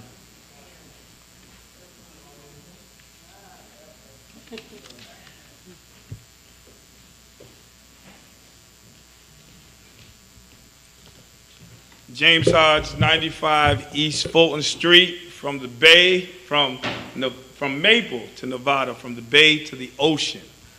I am always honored to be in the great city where I was born and raised in. Just want to say, Commissioner, it's been great to work with you for 24 years. Thank you. And thank you for this extensive report. In this report, I see that you say the Martin Luther King Center, and I'm only bringing it up because I know the president of the council brought it up, and the city manager said, but I'll get to that, the $25,000 that was spent. But, I guess it didn't sound gloomy and doomy as he wanted it, so he added hundreds of thousands of millions on it. So let me ask you, all of these projects that you've done for the last several years at the Martin Luther King Center has all been funded, federally funded or state funded, correct? Yeah, the project, like the one I have listed in there, yes. that's $1,150,000. That's 100% funded through the federal emergency, through FEMA.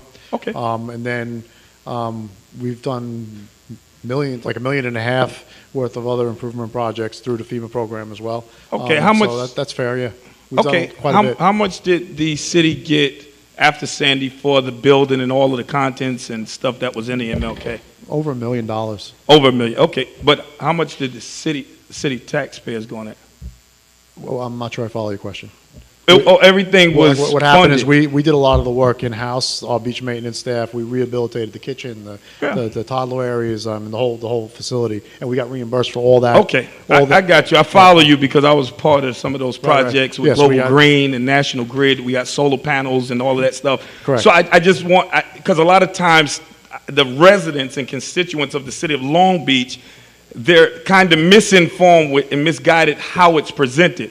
So everything at the center has been funded because of federal funding and grants. I mean, And- a portion, yeah, I mean, I can't say everything, but. well, it's a lot of it. 100% here, but Yeah. if there's anything that hasn't, Okay. it should be on the record.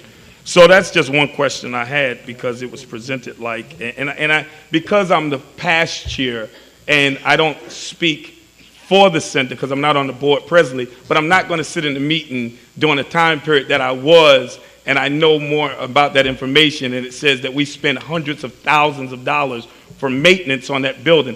Prior to Sandy, were you spending thousands of dollars of maintenance on that building? You see, I can't speak to that component. I got you. I can don't only want to tell put you you on. what- I'm sorry. You know what? We was No, but I can only co-workers. tell you what I spent through the FEMA program, because that's don't- the program that I oversee. I don't want to put you on the spot. No, it's but, okay. Go also, Magnolia Playground, we did that over 10 years ago. It's good to see that all of the parks, and like Crystal was saying, the critical infrastructure project. And I know that Karen McGinnis was saying, what can we do? Asking you. Well, like myself, I went to Albany and D.C. and asked those elected officials to give us money. So our city manager is asking, the acting city manager is asking, city council members, the residents of this town, and we need to do whatever we can to get whatever federal dollars, acts all the way up to the White House, to get money to do these projects to take care of our infrastructure. So again, thank you for this presentation. Let us continue also giving notification to any area that's getting ready to do a project way in advance with that particular community so they'll be able to move accordingly. But again, all of those projects, President, has been totally funded. I'll get back when we start speaking about the budget. Thank you very much. All right, Ron.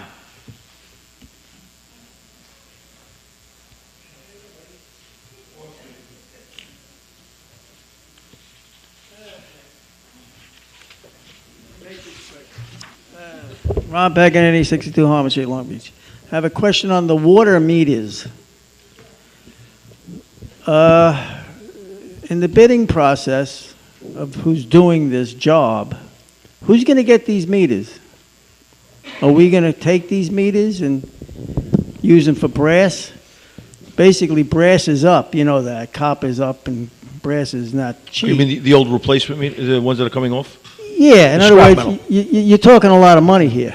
Yeah, Ron. Tons. Joe. Go ahead. Yeah, I mean, just to give you a little, I'm just going to go over the process, because what we're doing right now is we hired at one of the previous council meetings a company called H2M.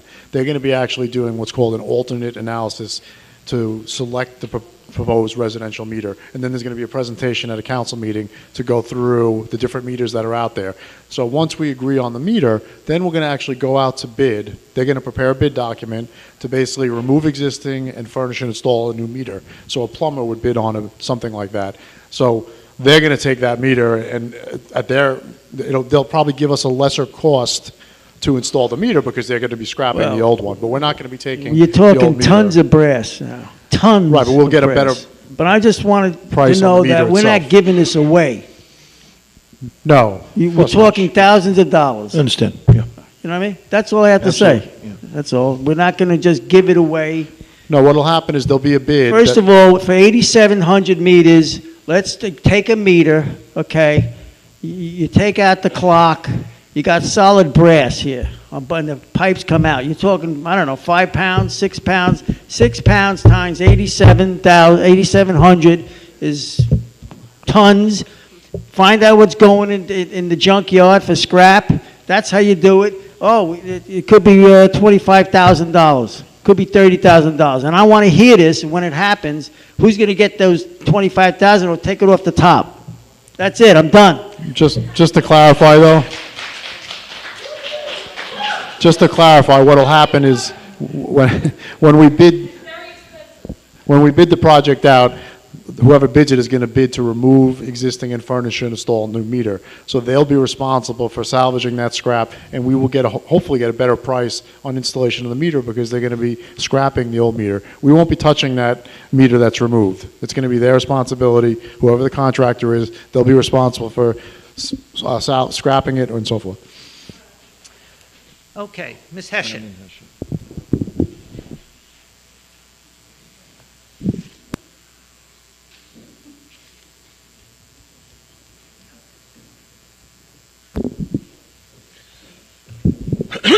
Eileen Hessian. I've been at this microphone many times, and I don't always agree with what goes on, and I very often challenge what goes on. However, when you talk about bringing in a new system, like this time management system, I applaud you. It's about time. You're bringing us into the 20th century, and I know it's the 21st, but you're moving us along on the way. When I used to go up to some of these offices, there'd be somebody there with a pencil and an eraser. And if you want to look up records, you have to go through these giant books like Bartleby the Scrivener. So thank you very much for bringing that in. As far as the budget goes, I had the roads repaved, or whatever you call it, in front of my house, and it looks beautiful, and all the neighborhood is very happy about having that done. So it's nice to have something done where you actually see the results. There are a lot of projects that Joe brought up that look fabulous done, and the ones that are coming up look like they're necessary and fabulous as well. But the words I liked most in your entire presentation were, the work was done in-house. It was 100% reimbursed. It was 100% funded. It was paid by a grant. It was funded by FEMA. Thank you very much for all of that. Now, in looking forward, you said that you'll be applying for grants, so I'm up here just to wish you good luck on that. More grants, please. Thank you. Thank you. Yeah, we've gotten very aggressive. We've gotten very aggressive at going after grants, and we've been pretty successful at it the last few years. So, any more questions? Good. All right, seeing none, I will close this. Oh, Maddie.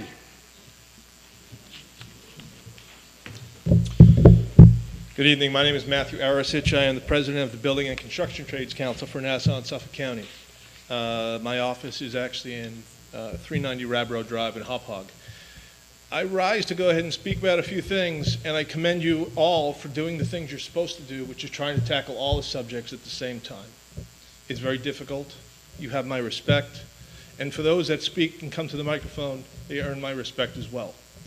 There's a couple of things that we can think about here, and I'm only making comments or a suggestion, but the idea is here, if you're looking to make sure that you get the money that's necessary to do these projects, whether you get them through New York State ECF, which is Environmental Facilities Corporation, as well as any of the others, there's other things that you might want to look at, and one of the things is the $264 million that's actually coming from the Equinor Group, which is something that can go ahead and provide you funding later on, even to the point of between $8 and $9 million a year in tax revenue. In addition to that, I'm sure that you have been following the paper, and there will be a listening tour with the governor as she's coming through the state to talk about the $4.2 billion Clean Water, Clean Jobs, Clean Energy Water Restoration Act, which is the bond referendum that went through.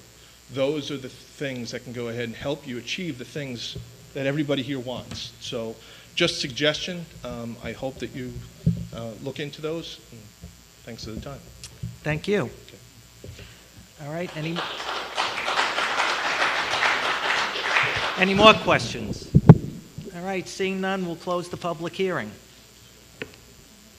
Okay, our third public hearing is for the purpose of giving citizens an adequate opportunity to publicly present their views on the general summary of the proposed budget for the year July 1st, 2023 through June 30th, 24.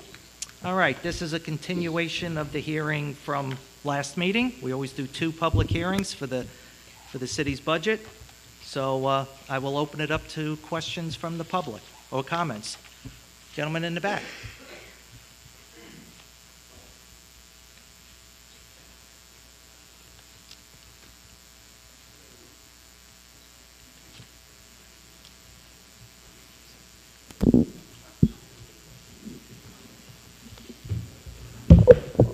Good evening, everybody. Brendan Finn, 114 Grand Boulevard.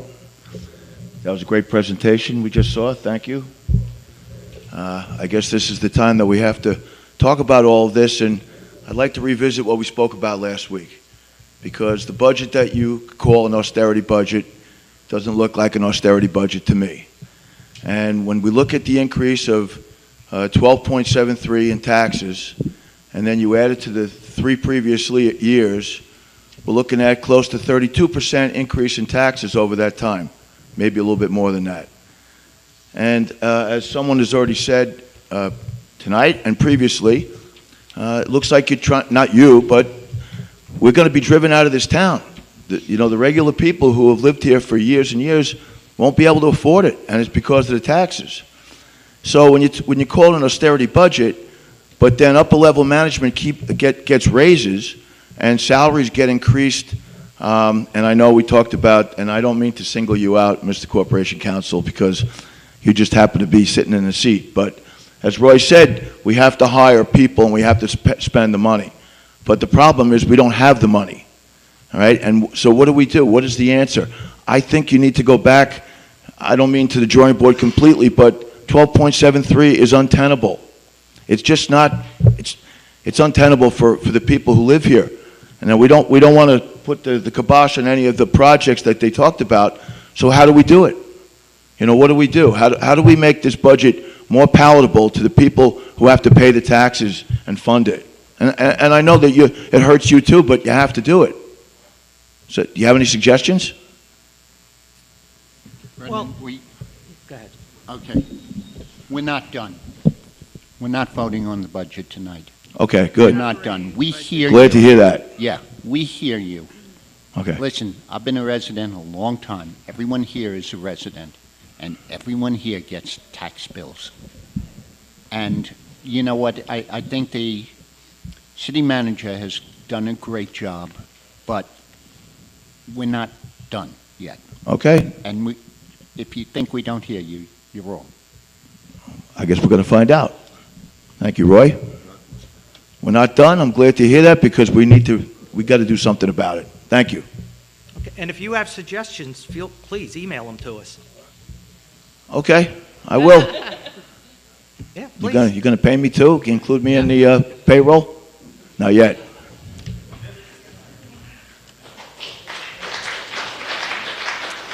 All right, any more questions? Denise, please.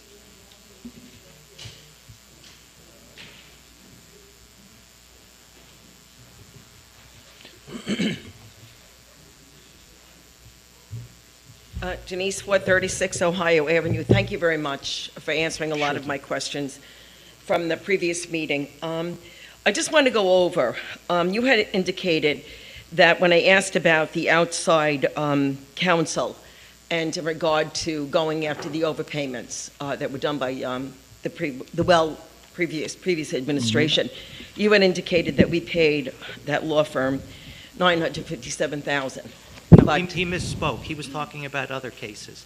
We've recouped to date about $90,000, and we spent $15,500 to do it. So That's on the clawbacks. On the clawbacks. So that is Mr. Gross, who's hired by so many other people, works at minimum wage in order to get. We worked a deal with him of a flat rate for the clawbacks. So however many hours he spends on them, he just gets paid the same. And we would then be able to foil and get all of the hours that everybody worked in regard to, because on the $957,000, I'd like to know on this outside counsel who they are, and I had indicated that in my question, and also to see the detail. I'd like to then see the detail of what we paid everybody who's now working from outside the city. Okay? All right, and then in regard to, I guess, with the paramedics, all right, I know that that is because we only have one active paramedic, I believe that could contribute to the crazy overtime in the fire department for the paid guys. So I'm curious as to what steps you have taken so far in order to bring in more medics, or are you looking to do something different? So we're in active negotiations with the fire department now to try to come to some sort of a resolution to exactly what you just said. The current starting salary for a paramedic here is well below market value, and we're not permitted to unilaterally just raise that salary. That's a negotiated term and condition that's in a contract. So we're trying to work that out with the union now. You can also go through your Civil Service Commission, because that's what we did in the county. We They can't change the CBA. What? They can't change the CBA. Really? Yeah, We were able yeah. to be able to change it, and the Civil Service granted a two-step increase for our paramedics to be able to bring some more in, because we, like you, our salaries were too low to begin with as well. So we were able to change all of that. And so it might be different for you. But I also, if you find that the medics just aren't coming, I might suggest that maybe we try to go back to the original way that we had, the model we had many, many years ago. Because, you know, for the life of me, I remember when our firemen did both. They were both the medics and the firemen. Well, and we have, I don't ever yeah. remember having the crazy overtime. I mean, you could correct me right if I'm Denise. wrong, but I don't remember having that overtime as much as we have right now. I think that was when we had BLS. Okay. And the difference was when we decided years ago to go to an all-paramedic system, Right. almost every fireman, I believe every fireman here is an Is EMT. trained, yeah. But there are very few, 7 that are? 6 or 7. 6 or 7 that are paramedics. Okay. So, since we only have one paramedic, right, we have to go to those other 7 for overtime, and that's what's causing the incredible overtime. Well, what if you go back to before then, before making just a So the paramedic? current contract has terms and conditions in it and Okay, I see. stuff like Okay. that. So it gets, it's all wrapped into contract negotiation. We've looked at this 7 ways from Sunday, and they met yesterday, they met today. It's been very aggressive, and we're working very hard to try and figure it out. It's just not a very simple fix. I'm sure not, it isn't. I'm really not allowed to talk about what goes on. I know, you can't talk about when you're in Yeah. negotiations, it really can't talk. Yeah. And I appreciate your letting me know about it, and I'm glad that we did quantify in regard to the cost with the MLK Center. Because in your budget, you only show like 25,000. 25, yeah. But if it is grants through federal and FEMA or whatever, then that's why it didn't show up in the budget. And also with the HVAC system, and I'm sure Ms. Resnick could confirm that because we had spoken about this, that our community development block grant money actually is utilized, and I think that that was the money that was used for the HVAC system in the MLK Center. So not to have it, you know, the taxpayers pay for it. So I just wanted, my last thing, and I promise it's just give me 30 seconds, is that when we look at, even with the capital plans, you know, like in everything that we're doing, and I love the parks, but I think that considering the fact that when you look at the cost of like a new water tower and a new water this and a new water that, that we try to take a look at maybe monitoring the water parks we have in the city, that, you know, like maybe the kids love it. I don't want to turn it off, but maybe monitor it so we're not like really basically using as much water. We make sure that it's not running when it's raining or after hours, because, you know, when you talk about it, if you think about $17 million for a water tower, with the saltwater intrusion that is occurring, you know, when it's coming closer, and it's under the West End already. Okay. Well, that if we have to build a water treatment plant, it's going to cost, well, It will. hundreds And of the water millions. tower has nothing to do with the salt water. It's just to No, provide I'm the not saying, pressure. I'm just comparing But that. you're right. The cost of a water tower is 17 Correct. million. And A every water year- treatment plant would be a lot more than Yeah, just and something every like that. year we go through this Yeah. with the water. I'm constantly calling Yeah. City Hall and saying the water's running in Georgia Park at 10 o'clock Yeah. at night. Yeah.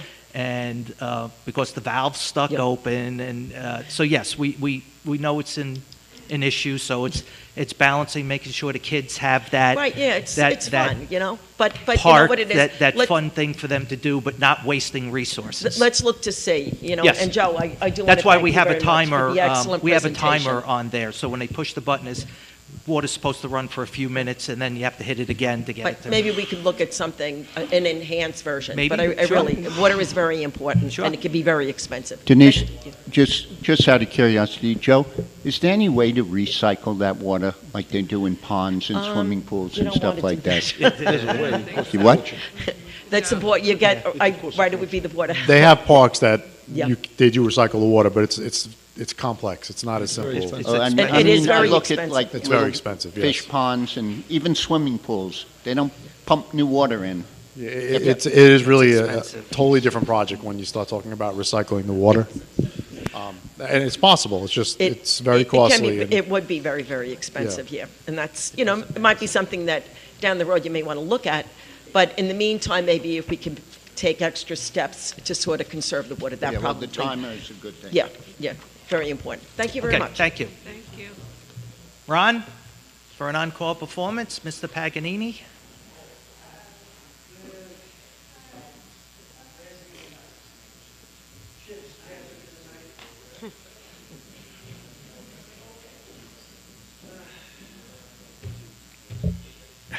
Rob Paganini, 62 Harmon Street. I'm glad to hear that it's not over. Because I'm going to take a step back. And I think, with my 30 years of knowledge, that we can get this down to 5%, 6%. I'm going to tell you how. One day Donna Gaden woke up in 2021, and she laid off 60 people. 20 had a contract, and 40 didn't. Just like that. Never told the president. Never told the president. The pink slips were out by the time he found out, which was basically an improper practice. That's how concrete the contract was. Laid off.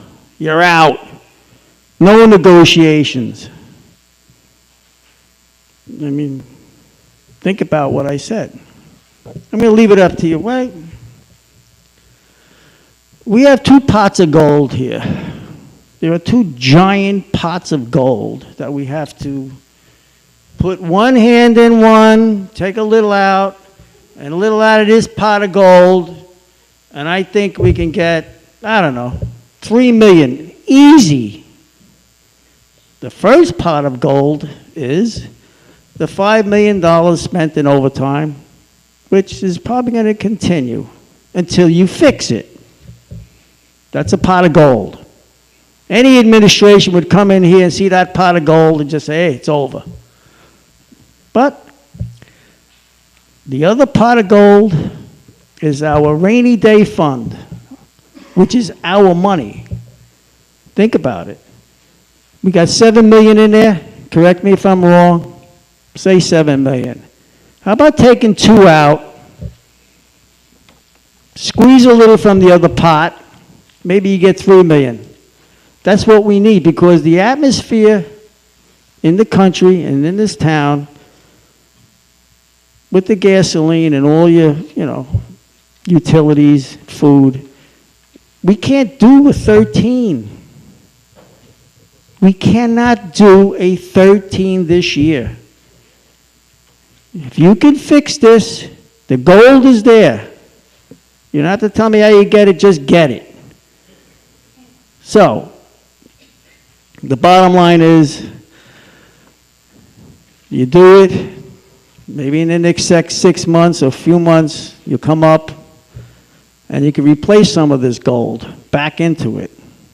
Give yourself some time, because the citizens here, I'm telling you now, are not going to handle this very well. So it's not a warning. I like everybody. I think you did a great job with all your meetings, especially me. I learned a lot. And I could tell the public, if you went to these meetings and heard the council with Mr. Walsh, they were digging. These guys are digging hard. And, I respect that. I do respect for what you did so far. But I just know we need more help. That's all I'm going to say. I'll leave it for now. Thank you. Thank you, Ron. Ms. Lake.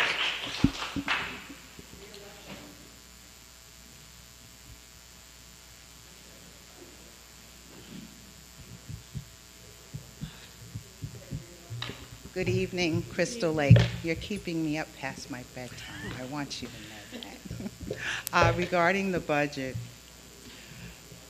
page 6, it identified the various neighborhoods. Maybe I misread it because I was just perusing the document, the 200-page document. However, it said North Park, LIRR train is between the LIRR train and Long Beach Road. Now, please correct me if I misread that. Secondly, I would also like to know about the rental income other. I'd really like to know what the other would be or is. Far as the water bill, at 130% above total water consumption. So when the new equipment is installed, I mean, 130% is a great deal.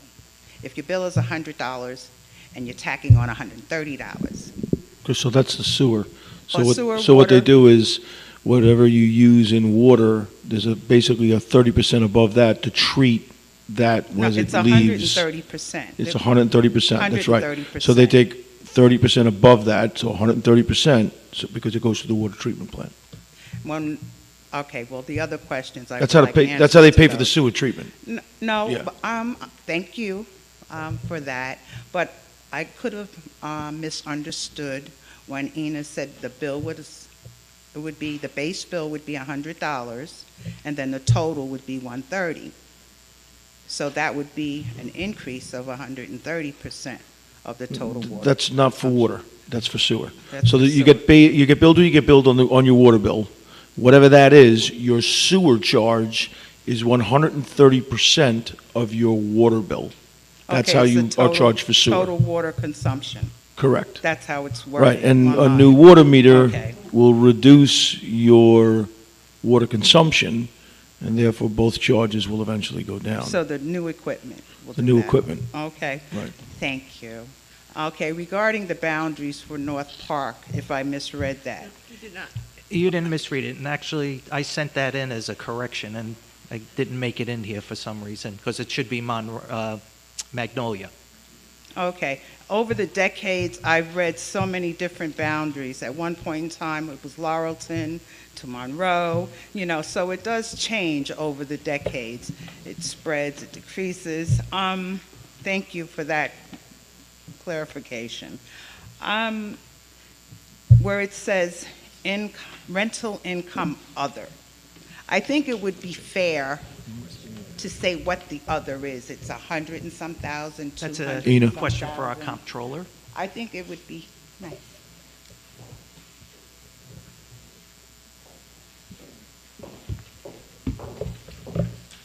Yeah, how are you? I'm well, Ina, how are you? Okay.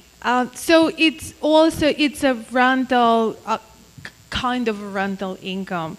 It's maybe not where their monthly rent, but we have 200 accounts in our general ledger, right? So we have to group revenues together, right? So that's where we record revenues that are related to rent, but might not be All right. run. It may be nice if we could have a breakdown. Of So you could course. see if there could be any room for improvement. And I'd also like to mention, thank you so much, Sure. Nina. She used to oversee my department at NCC. When I worked at Nassau County Traffic and Parking Violations, let me tell you, during that time, there was a lag payroll. Worked 10 days, you got paid for 9. Okay. That money would have been received when you retired. But fortunately, I took a promotion. I went to Nassau Community College, and my money was returned to me in a timely fashion. So let me state that I know what it is to take a hit. I know what it is to work well and work hard and diligently. Okay, I take pride in paying my way. But, the cost is The economic cost is out of control. Everybody wants the top of the line everything. And so do I, okay? I did my ballet lessons, I did my arabesque, and my grand pliés and all of those things with Beatrice Sutter. So, I understand both worlds. So I just wanted to make that perfectly clear. But thank you for your time. Thank you, Ms. Lake. All right, Mr. Hodge.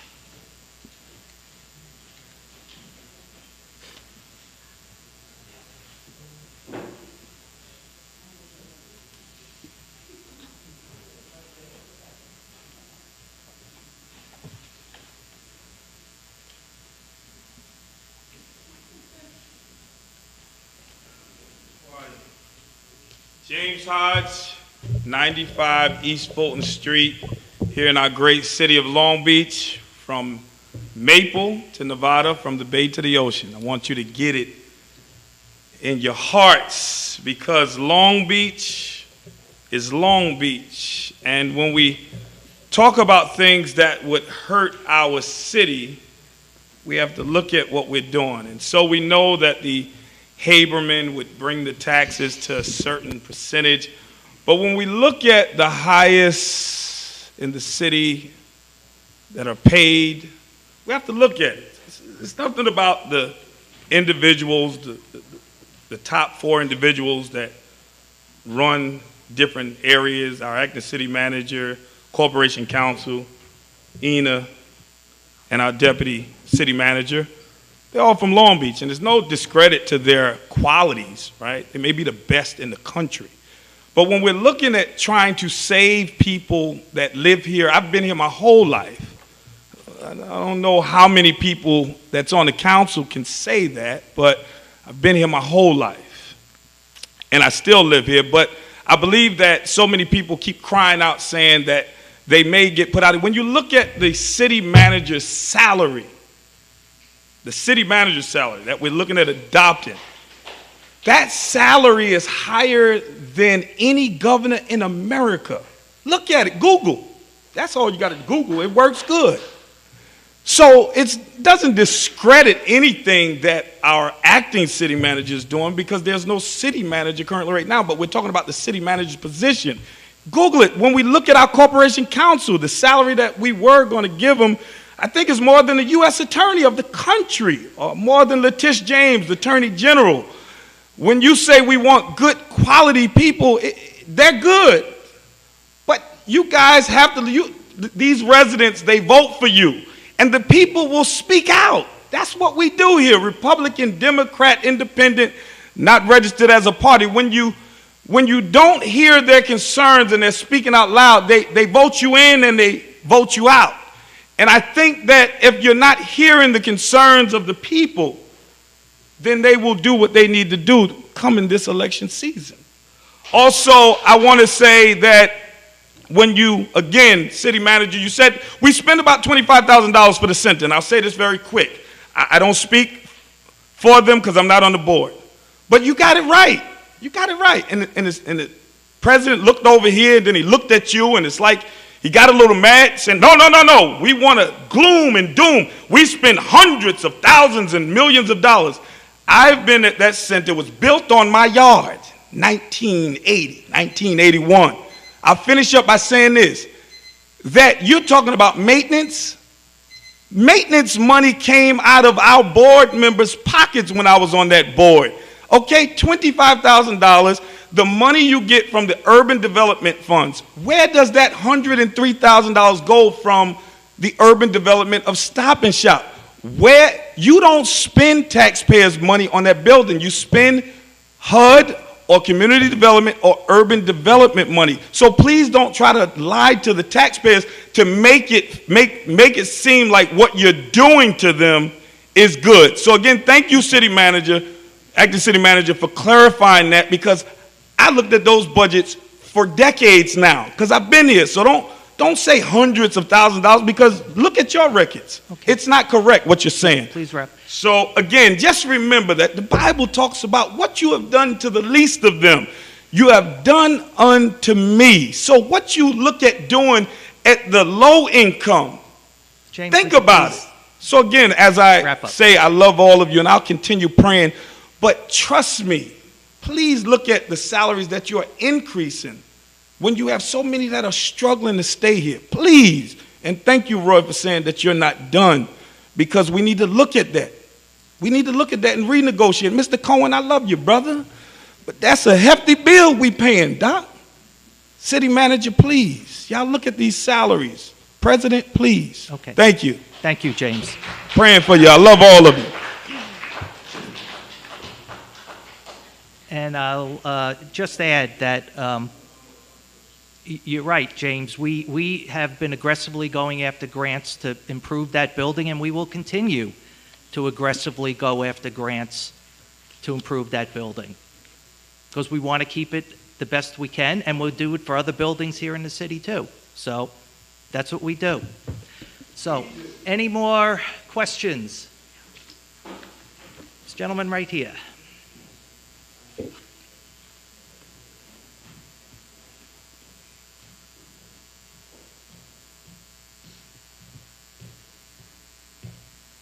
All right. Good evening. I'm Nate Epstein. I live on Blackheath Road, but Long Beach is my home. So, I've seen councils here turn down sources of revenue my entire life. The last council turned down the opportunity to have drinks on the boardwalk, a major source of revenue for places like Rockaway and Coney Island. And right now we're sitting, opting out of a bill to bring cannabis into the city. If this place were to sell $50 million of cannabis this year, and the city were to get 3% of that, that's $1.5 million right there. So that's one pot of gold that wasn't mentioned. Another thing that's been mentioned is the fact that people are being priced out of this city left and right. And I'm seeing it constantly with people I went to high school with. And sooner or later, I'm going to be priced out of here. And that doesn't sit well with me. What I see is constant attempts to make the property values here go up at the expense of people who might rent. But if you want to bring revenue to the city, you're better off bringing in affordable housing, increasing your zoning to allow more diversity in the city.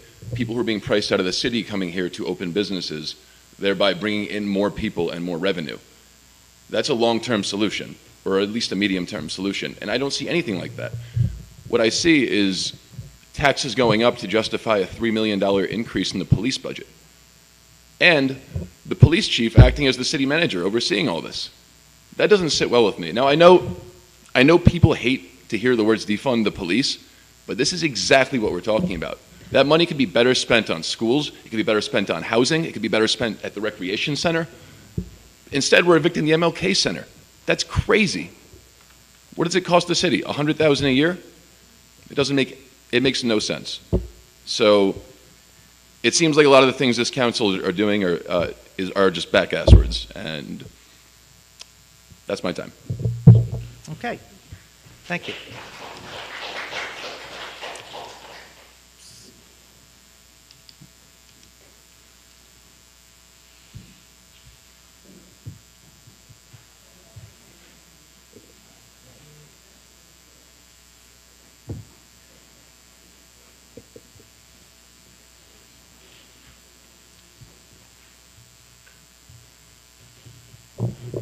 My name is Cheryl Merles, and I spoke to you before about the parking situation. With all of these buildings that are being put up, and those that are here now, there's never enough parking. What are people supposed to do? Well, actually, the new buildings that are going up now are required. This wasn't the case with the older buildings, but the new buildings have to provide 1 3/4 parking spots for every unit they build, which is, we are pretty much above most other municipalities in what we require them to provide for parking. So, for example, the new buildings going up on the super block are going to have over 1,000 parking spaces there. So they're providing parking spaces for all the tenants, as well as they're providing parking for the retail stores that will be there as well.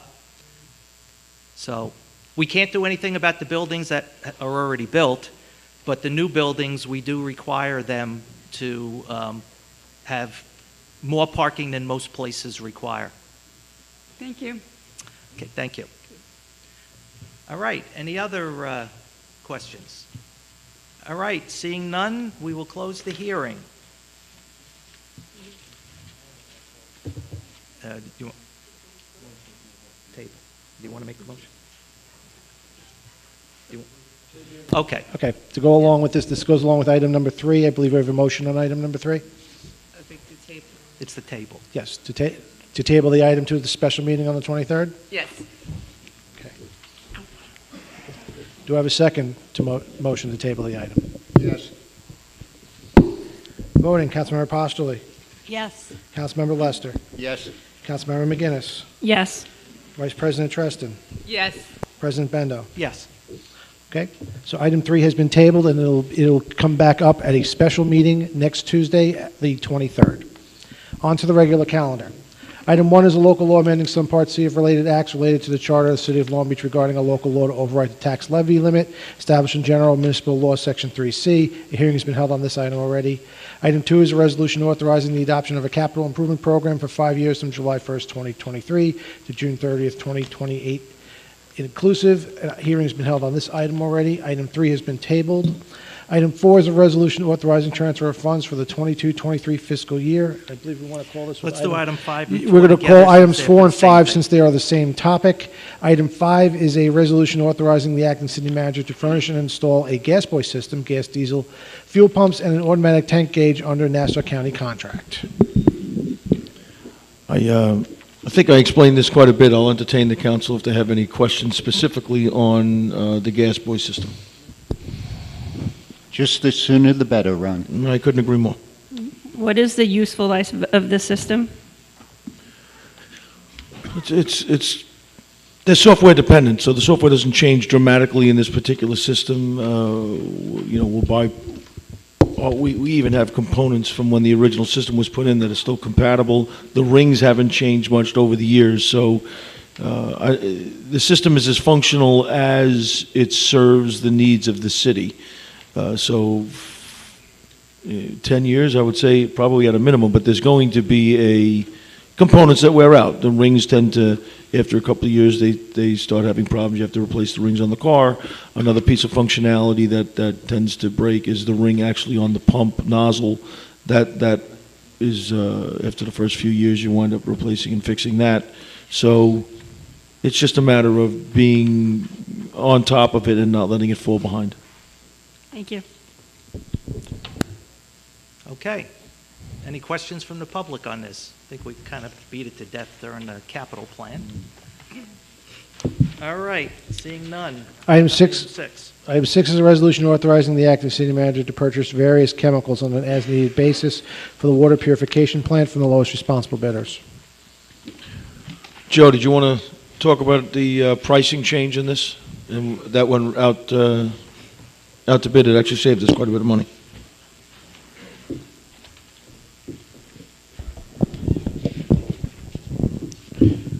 Good evening again. Bids were received in the Office of Purchasing on Thursday, May 11, 2023 at 11 a.m. for the purchase of aluminum sulfate liquid and hydrated lime bulk for the water purification plant. The low bidder on the aluminum sulfate liquid was Chemtrade Chemicals at $1.46 or 1.4661 per gallon. The estimated annual usage is 48,000 gallons. Therefore, the cost to the city is $70,372.80. The price last year was $1.38 per gallon, so it's a 5.8% increase. And the year before that, it was $1.03 per gallon. So that's a 29% increase if you compare it to prior year.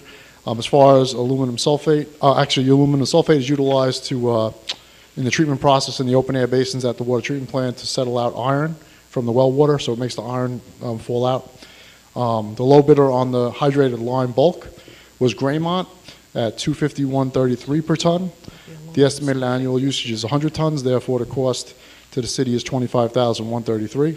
The price last year was $210.88 per ton, so this is a 19.2% increase compared to last year, and the year before that it was $208 per ton. So that was a 20% increase to this current. So it's basically higher now. All right, just a quick, I thought the aluminum sulfate was for the flocculation, to take the iron out, and the lime aluminum was for the sulfate takes pH. aluminum sulfate is take the iron out. Right. And the hydrated lime is to increase the pH. For the pH, yeah, you said it backwards. Did I say? I'm sorry. Yeah, all right. Sorry about that. I knew that engineering degree so would this come is in the handy bid at that, some point.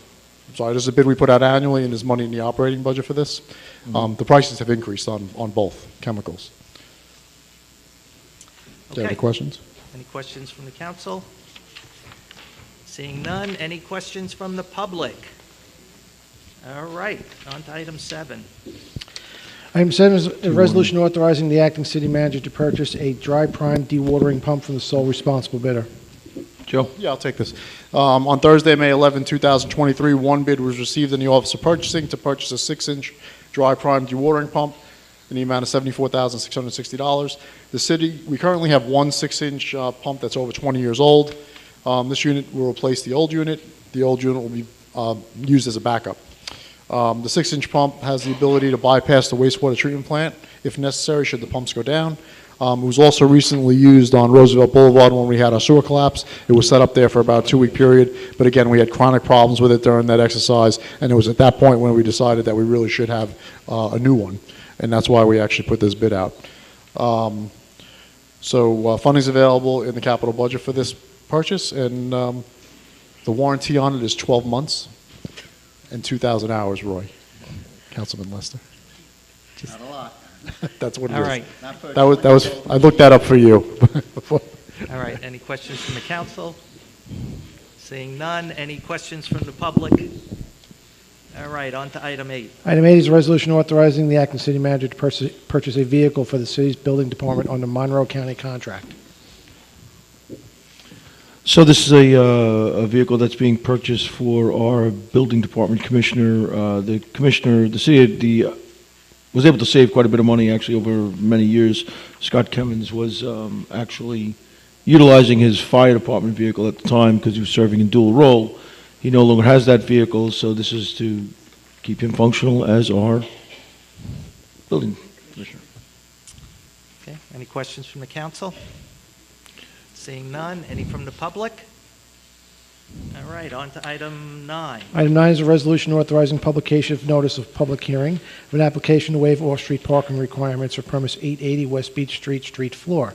This item is for publication only. A hearing will be held June 6th at 7 p.m. I believe we have a amendment on this item? Yeah, I move that we remove Cannabidiol CBD and retail store and replace it with mortgage banker. Second? Second.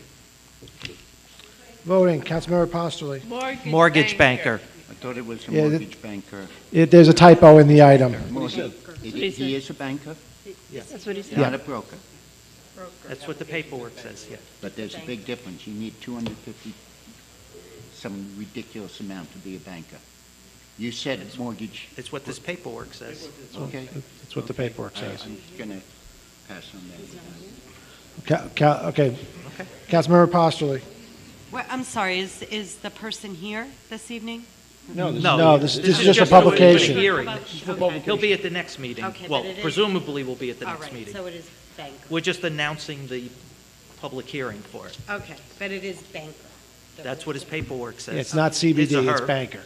Okay. Your vote? Yeah, my vote, yes. Councilmember Lester. No. Councilmember McGinnis. Yes to the amendment. Vice President Treston. Yes. President Bendo. Yes. Okay. And item number 10 has been taken, the tax levy limit established in General Municipal Law, Section 3C. To introduce and move the adoption of this item. I will. Second? I will. Voting, Councilmember Postoli. Yes. Councilmember Lester. Hopefully, this is the last time I'll ever have to vote to pierce the cap. Yes. Councilmember McGinnis. Yes. Vice President Treston. Yes. President Bendo. Yes. Item 2 is a resolution authorizing the adoption of a capital improvement program for 5 years from July 1st, 2023 to June 30th, 2028 inclusive. Introduce and move the adoption of this item. I will. Second? I will. Voting, Councilmember Postoli. Yes. Councilmember Lester. Yes. Councilmember McGinnis. Yes. Vice President Treston. Yes. President Bendo. Yes. Item 3 is a resolution authorizing the adoption of an item 3 has been tabled. Item 4 is a resolution authorizing transfer of funds for the 22-23 fiscal year. Who would just move the adoption of this item? I will. Second? I will. Voting, Councilmember Postoli. Yes. Councilmember Lester. Yes. Councilmember McGinnis. Yes. Vice President Treston. Yes. President Bendo. Yes. Item 5 is a resolution authorizing the acting city manager to furnish and install a gas buoy system, gas and diesel fuel pumps, and an automatic tank gauge under Nassau County contract. Introduce and move the adoption of this item. I will. Second? Roy was first. Okay. Go ahead. Roy second. Okay, Ron, I got it. fine. Voting, Councilmember Postoli.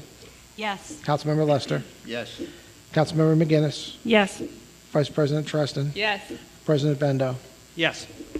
Item 6 is a resolution authorizing the acting city manager to purchase various chemicals on an as-needed basis for the water purification plant from the lowest responsible bidders. Will introduce and move the adoption of this item. I will. Second? I will. Voting, Councilmember Postoli. Yes. Councilmember Lester. Yes. Councilmember McGinnis. Yes. Vice President Treston. Yes. President Bendo. Yes. Item 7 is a resolution authorizing the acting city manager to purchase a dry prime dewatering pump from the sole responsible bidder. Introduce and move the adoption of this item. I will. Second? I will. Voting, Councilmember Postoli. Yes. Councilmember Lester. Yes. Councilmember McGinnis. Yes. Vice President Treston. Yes. President Bendo. Yes. Item 8 is a resolution authorizing the acting city manager to purchase a vehicle for the city's building department under Monroe County contract. Introduce and move the adoption of this item. I will. Second? I will. Voting, Councilmember Postoli. Yes. Councilmember Lester. Yes. Councilmember McGinnis. No. Vice President Treston. Yes. President Bendo. Yes. Item 9 is a resolution authorizing publication of a notice of public hearing of an application to waive off-street parking requirements for premise 880 West Beach Street, street floor. Who would introduce and move the adoption of this item as amended? I will. Second? I will. Voting, Councilmember Postoli. Yes. Councilmember Lester. No. Councilmember McGinnis. Yes. Vice President Treston. Yes. President Bendo. Yes. Okay, city manager's monthly personnel report has been filed by the city clerk. I'll make a motion to close the meeting. I will. Second? I will. Voting, Councilmember Postoli. Yes. Councilmember Lester. Yes. Councilmember McGinnis. Yes. Vice President Treston. Yes. President Bendo. Yes. Okay. Stand by.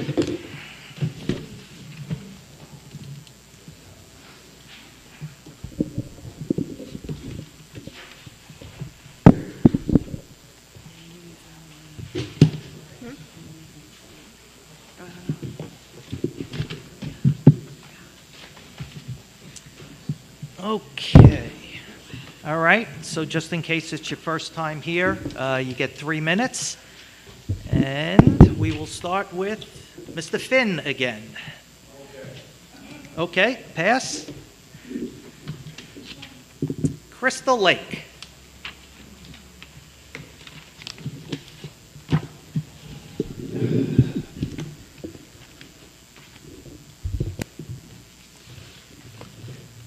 Good evening again, Crystal Lake. Regarding the Equinor project, you know, we as human beings for centuries look to have the best, the most efficient, cost-effective measures in place. We all know we must address sea level rise, global warming, and climate change. However, by what method? This project is a Goliath. And no one's really taking into consideration for every action, there's a reaction.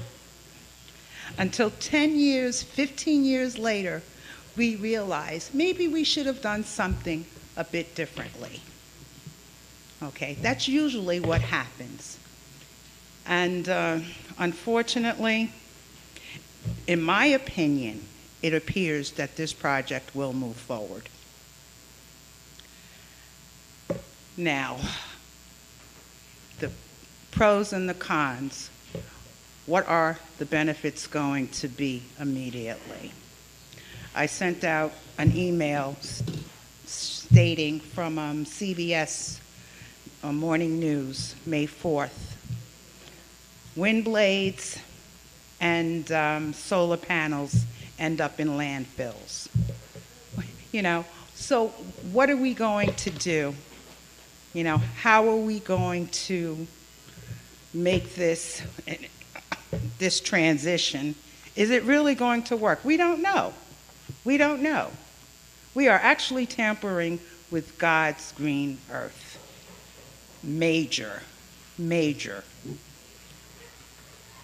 And you would think if you have a box of soil and you constantly putting holes in it, when it rains, we have sinkholes, we have mudslides, landslides, because of what man has created, what man has done.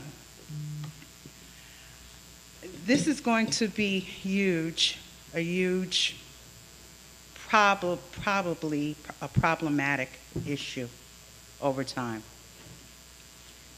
There are so many options that we can take, but we rush because we've waited so long. I mean, it is up to the responsibility of each citizen of the United States of America and residents of City and Long Beach to become more energy efficient. What are we doing in that capacity to actually make each home, each family more energy efficient? There's plenty of funds available that we could possibly ascertain. You know, and I'm wrapping it up. I'm wrapping it up, Mr. Pendo. Thank you. You know, and yes, I've been coming to City Council for a long time. I did take a break for a very long time. And what is the most daunting, I would say, arrogance of the process is you have to start over and over and over. And I think this is a good council. But every time administration changes, okay, the same problems exist.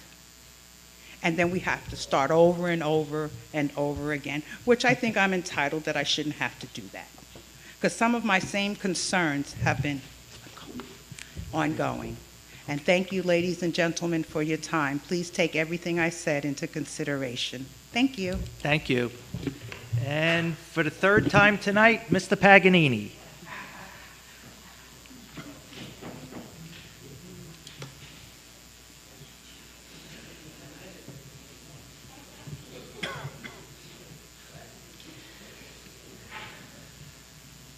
Got a hat trick tonight. Ron Paganini, 62 Harmon Street. I just wanted to say that, you know, there's a chain of command in this city. And as you know, the chain is the people. We're on top. We tell you what we want, what we think. That is the chain. And, of course, the council's under them, and then the employees are under them, right? So what I'm trying to get at is this. The people are behind you to fix these things. When I was running for office with my teammates on the right, I was hoping that that council would do better and fix it, and maybe I wouldn't win. Because you sacrifice your life. And, you know, but of course they were arrogant, foolish, and everything else that went with it. So I'm just trying to tell you that the people are here to back you, and you got to do whatever you got to do. whatever it takes to save us. And that's basically what I have to say. I said enough before, but I think I have faith in this council, and you really want to do the best for the city. So, you know, I compliment on what you've done. I know everything you did. It would take me an hour, 2 hours to say of all the good things you did. But I don't have the time.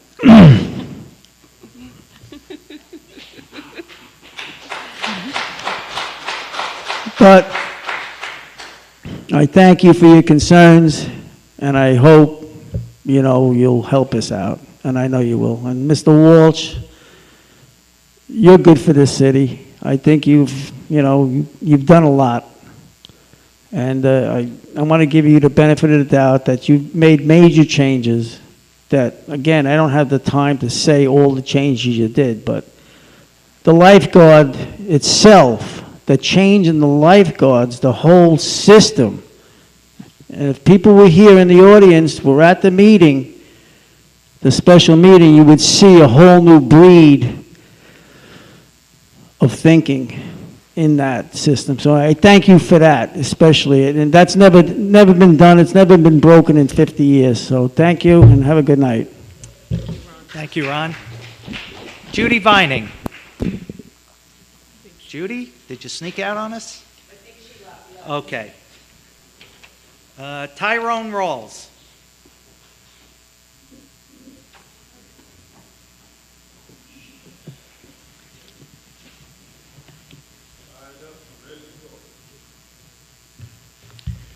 Good evening. He left for some emergency, so I represent him. My name is Pedro Vilela. I work as a superintendent at a resident building here in Long Beach, 430 and 450 Shore Road. Excuse me, sir. Are you Mr. Rawls? No, no. He Well, left. no, we don't allow anybody to speak on anybody else's time. Okay, I'm sorry. Thank you. Thank you. Okay. Matthew Moran.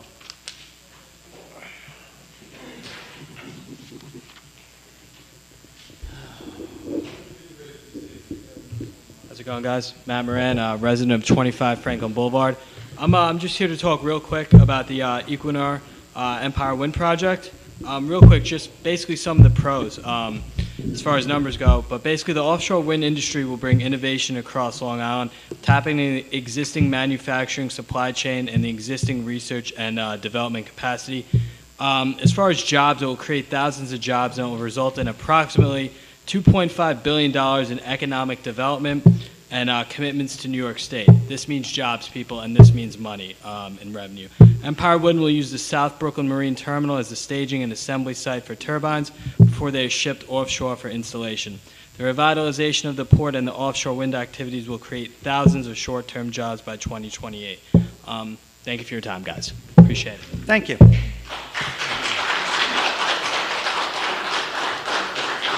Christina Kramer.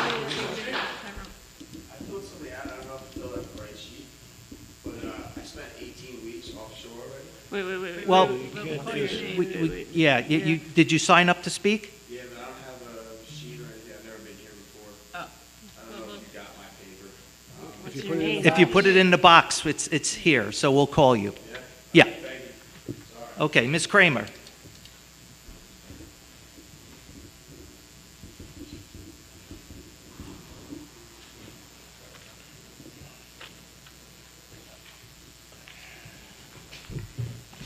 Hello, Christina Kramer, 361 East Broadway. So I was happy to hear that you're having a community meeting. However, it is, I'd like to remind everybody who's running the meeting. Her name is Adrian Esposito, and she was here a couple of meetings ago and waited till the very end until she barraged us with her pro-Equinor wind. And I looked into Adrian Esposito, and she takes money from Michael Pasilico Foundation, which gives grants to her 501c, and he's the president of the League of Conservative Voters, and that's an American political advocacy organization that assists with political candidates who believes who believe support their pro-environment and pro-wind agenda. So you're engaging with an organization that is supporting offshore wind to provide information to the community. That's fair enough. If some people are pro, some people are against, that's fair. My question is, will you also be hosting meetings to the community from organizations who are in opposition to offshore wind and who put the environment and the residents as a priority over a nefarious, unreachable agenda of greed? They call it climate change. Because you want them on board, because you want the $269 million, because it will help with projects around the city. So I get why you want it, but there are many residents here who don't want it. They don't want the turbines, they don't want the electrical wires running through. And for Mr. Equinor over here, I'd rather have brown water for the next 30 years before I let you destroy the ocean. Thank you. Okay, thank you, Ms. Kramer. And Mr. Kramer.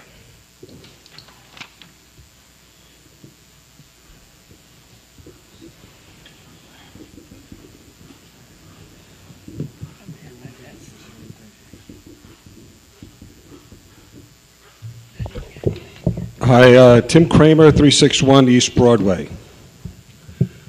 So before me, I have a letter from the Congress, United States Congress. This letter is dated May 15th, 2023. This letter was addressed to the Honorable Jean L. Dordaro, who is the Comptroller General of the United States Government Accountability Office, otherwise known as a GAO. And this letter is essentially requesting a study from the GAO on the effects of wind energy development in the North Atlantic planning area. They request that the GAO conduct a study analyzing the potential impacts of offshore wind energy development and associated infrastructure in the North Atlantic planning area.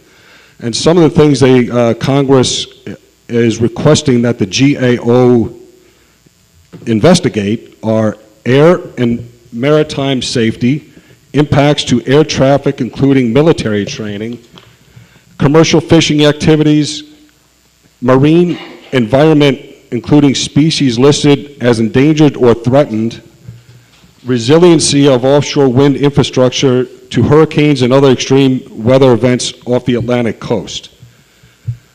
They also request that the GAO include a study analyzing the sufficiency of the environmental review process conducted by BOEM, and a study describing all state, federal grants, tax credits, or other public funds available for offshore wind projects in the North Atlantic planning area. So Congress is asking them to take a look at this, investigate it, which they will, and when that takes place, everything's going to come to a stop. All development, everything will halt. Okay? So what I'm requesting is that everyone on this stage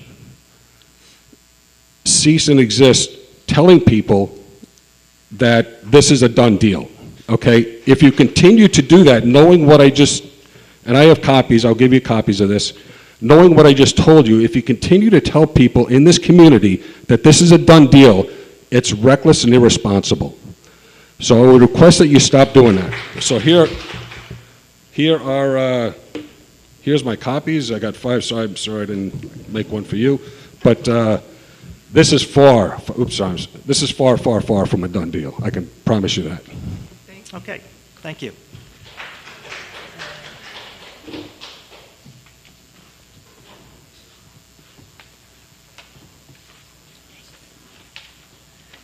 And we have Stephanie McDermott. Okay. Eileen Hessian. She left. Ryan Stanton.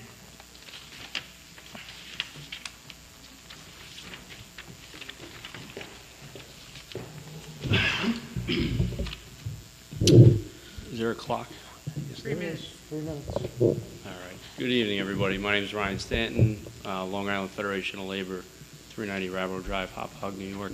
We represent 250,000 union members on Long Island. A number of them are in the room tonight because our members are community members. At the end of the day, we're here to speak about not just Equinor, but the offshore wind industry. This is not unique. This is not new. We're not reinventing the wheel. This began in the 1990s, halfway around the world. And the United States has had the opportunity to dedicate time, resources to study and learn from the rest of the world and make sure that we do it better than anyone. And we have requirements for project labor agreements that are going to put union members to work. And that means that local people are going to go to work. That means people in this community are going to be paid incomes and salaries on the work that is done here. There's often NIMBY concerns around development. The way this has been cited, because technology has developed over several decades, it will be further than all of the ships you currently see offshore now. There's misinformation about the safety of this. It's safe. It's already landed in East Hampton. It's going to be landing in the town of Brookhaven. Not only are we not the first in the world, we're not the first in the country, and we're not even the first in New York when we do it here in Long Beach.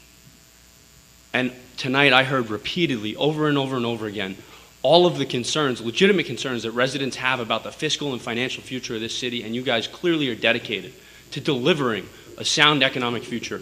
Investing in resources that put local people to work on local jobs is a sound economic strategy. It puts the city on financial footing for the future, and it invests not only in the people that are going to go to work here now, but the people that are going to go to work in the future. We have a supply chain manufacturing legacy industry in the defense industry that is well positioned to service this industry. So not only are we talking about construction jobs, we're talking about supply chain jobs.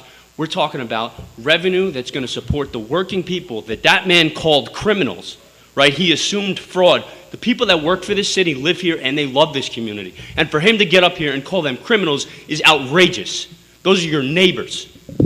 Those are your neighbors. And for you to automatically assume that they're stealing time is ridiculous.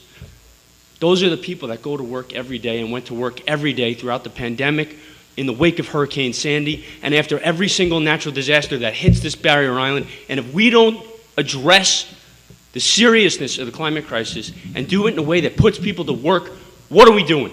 We're here to serve the public. I admire your commitment and your courage to your community, and know that I am with you. I will work with the city, like we do every other municipality on Long Island, to secure federal dollars to invest in our communities, because we know when we get up and we fight for union jobs, it's because it is hard to live here. And a union jobs means you can afford to live here. We need more of that. Thank you. Thank you. Joey Naham.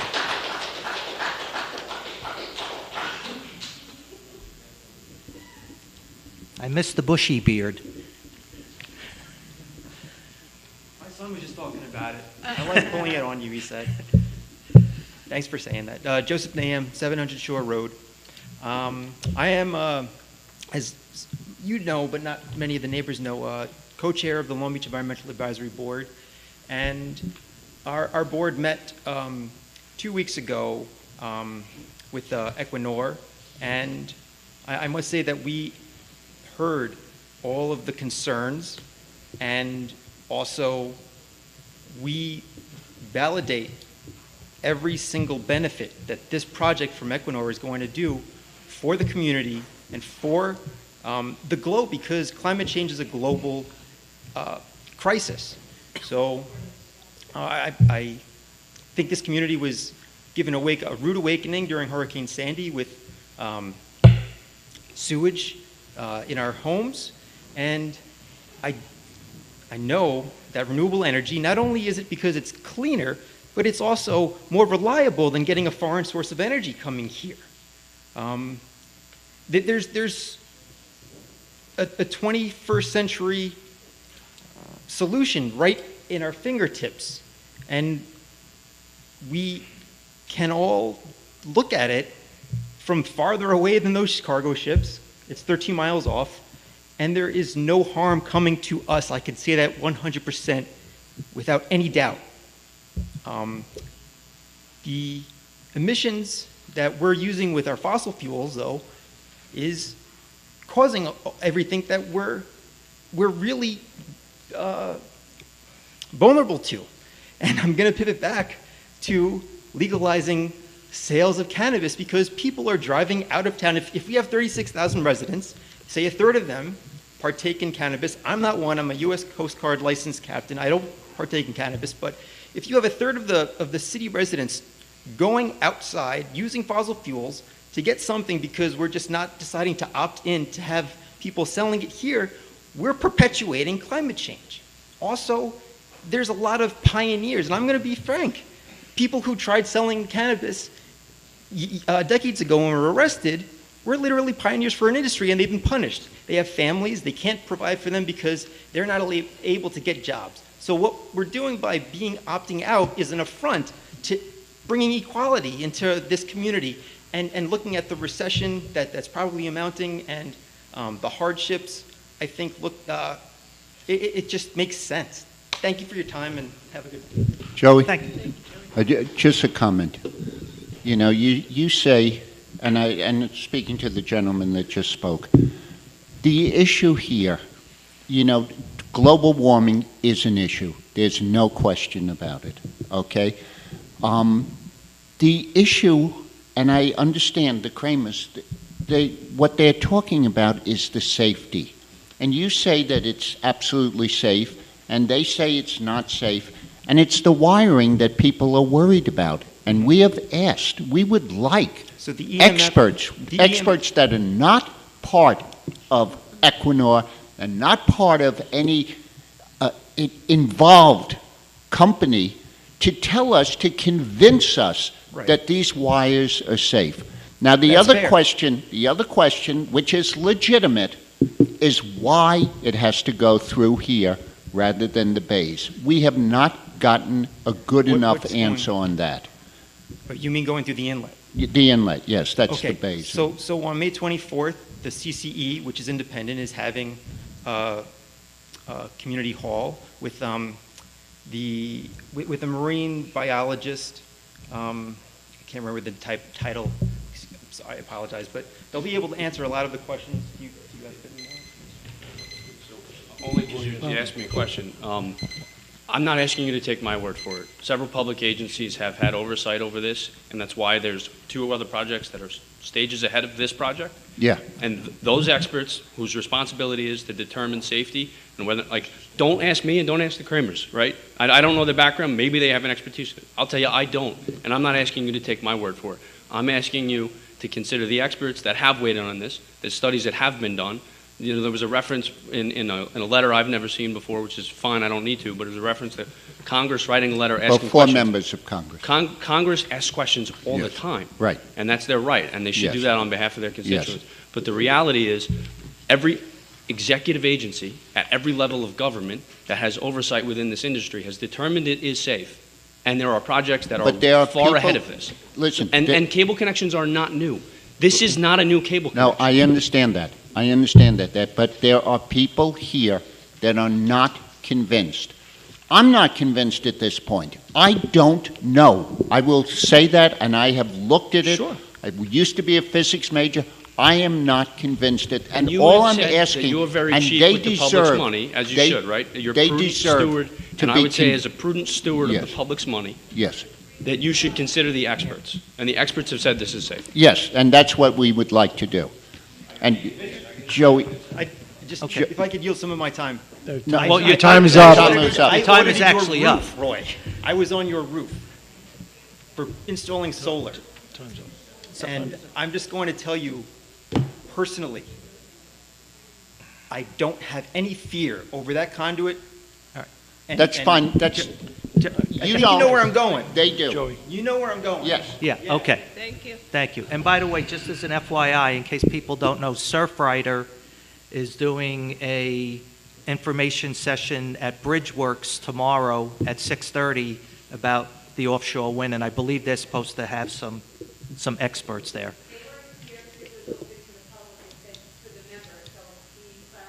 I don't know. It was sent to me, so, but I didn't see anything saying it was closed. So I don't know. You can skip to my part. I have a lot Oh, okay, well, we can't skip to your card, they have to go in the order. So Lynn Kreis? No Lynn Kreis, all right. Sorry, the handwriting's a little rough here. Shrenj Merlis?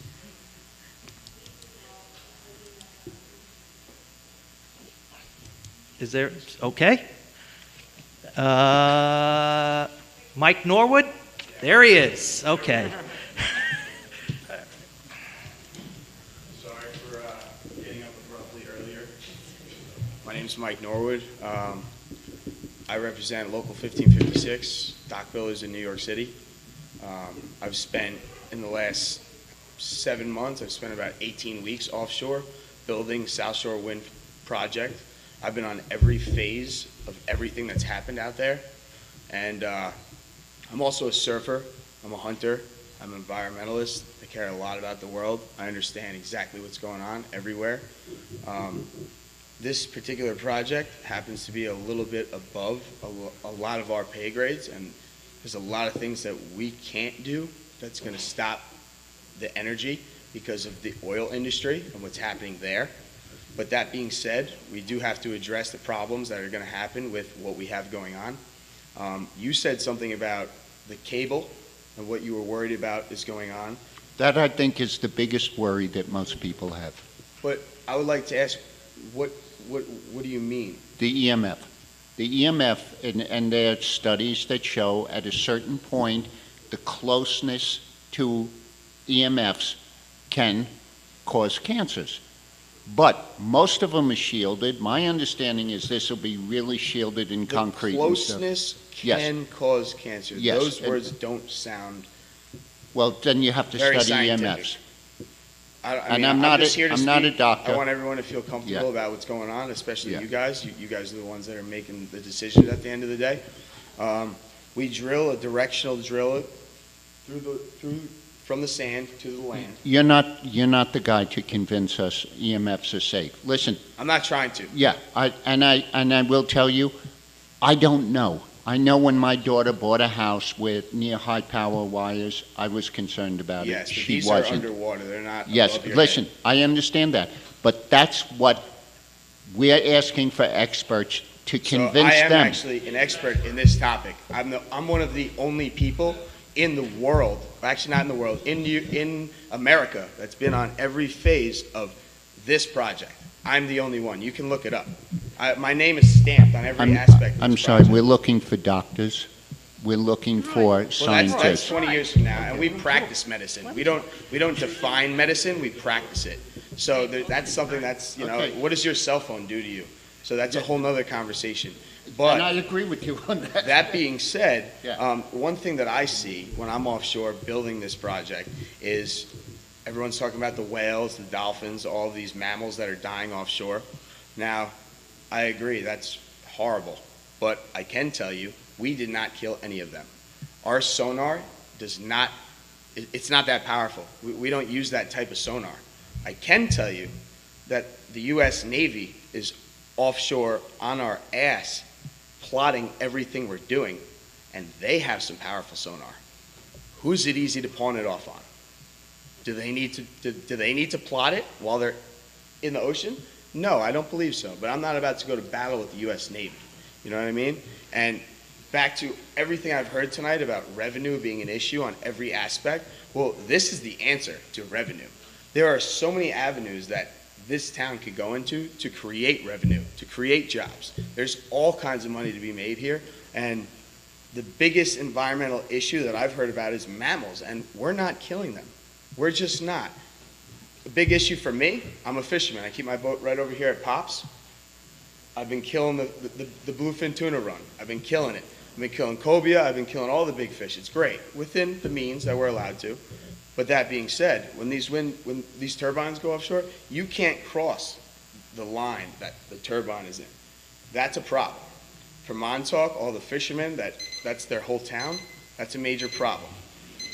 That being said, though, I mean, you look at the amount of crumbs that we're stepping on to eat bread, what are you going to do? The oil industry is going downhill. So is that my time? That was your time, yeah. Thank you. Thank you. And once again, Mr. Hodge.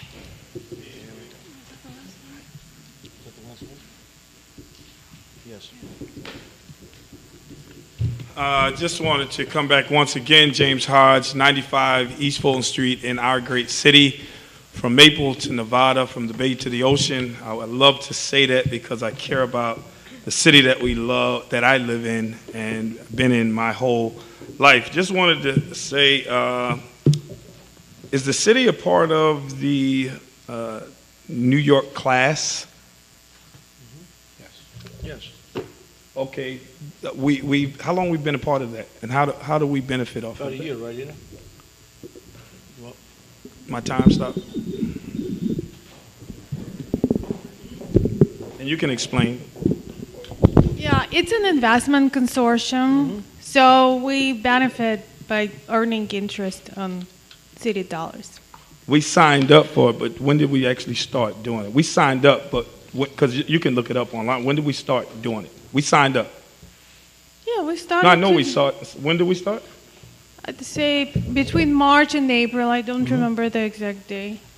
Okay, all right, and we can save probably about $1 million, right? Something like that. 10 million. Yeah. No. Okay. No. We have invested in it, both operating and capital funds, and they have pretty decent returns of about 5%. So I think that this year budget reflects the investments in New York class. Okay. All right. Okay. I just wanted to make sure. The estimate for the interest income was already adjusted. And we for this. okay, that's good. We just signed up for it. this So, year. so just so you know, the way it works is it keeps our funds liquid. You Yes. take the money, you put it into a much higher yield, and we get a much larger percentage of return, which the city then, that it offsets Yeah, increases. the city had signed up, but we weren't using it. So it's good to know that we're actually using it. They had signed up, but it's good that we're using it. So that's great to hear, because we can get money like you said. I also just wanted to say that the city can use their voice in any way of fighting against the gun violence that we see all around our land. You guys, all city council members, we feel the pain and hurt of those around our country. What affects some may not, it affect me in a way because my personal family have dealt with gun violence. My nephew was killed here in Long Beach, maybe about 200 feet from here, and I had another family member killed. So again, I say use your voice in fighting and standing up. I've been a part of gun programs where we've taken over 560 guns off the street here in Long Beach. And actually going to pick up personal guns from people's houses that did not want to turn them in. So I'm happy about that. Let us continue to work as a city and do that. Also, again, I just say the people voices are very important. Listen to the people voices when it comes to the taxes. I know Equinor, not Equinor, that's a different story, but I do want to say what the young man was saying about the workers. John Mooney is not here, and I know when we talk about efficiency and making systems work better, I'm not speaking for the union, but as a union member for 24 years and a shop steward, I just want to say that systems and improving systems don't necessarily mean that the workers were doing anything fraudulent. I want to say that because I was a union member for 23 years. And it's good that we, again, fix any systems that we can to make things better and more efficient. But I do want to stand up and stand for the union workers here in the city of Long Beach that do a fine job. All right, again, thank you. And just remember, as much as you have done unto one, you've done to the least of them. So think about the poorest in the city of Long Beach, the richest in the city of Long Beach. Just hear the voices of Long Beach. Thank you. God bless. I love you all. Thank you and have a good night. All right. Thank you, everyone that hung in with us. We're done. And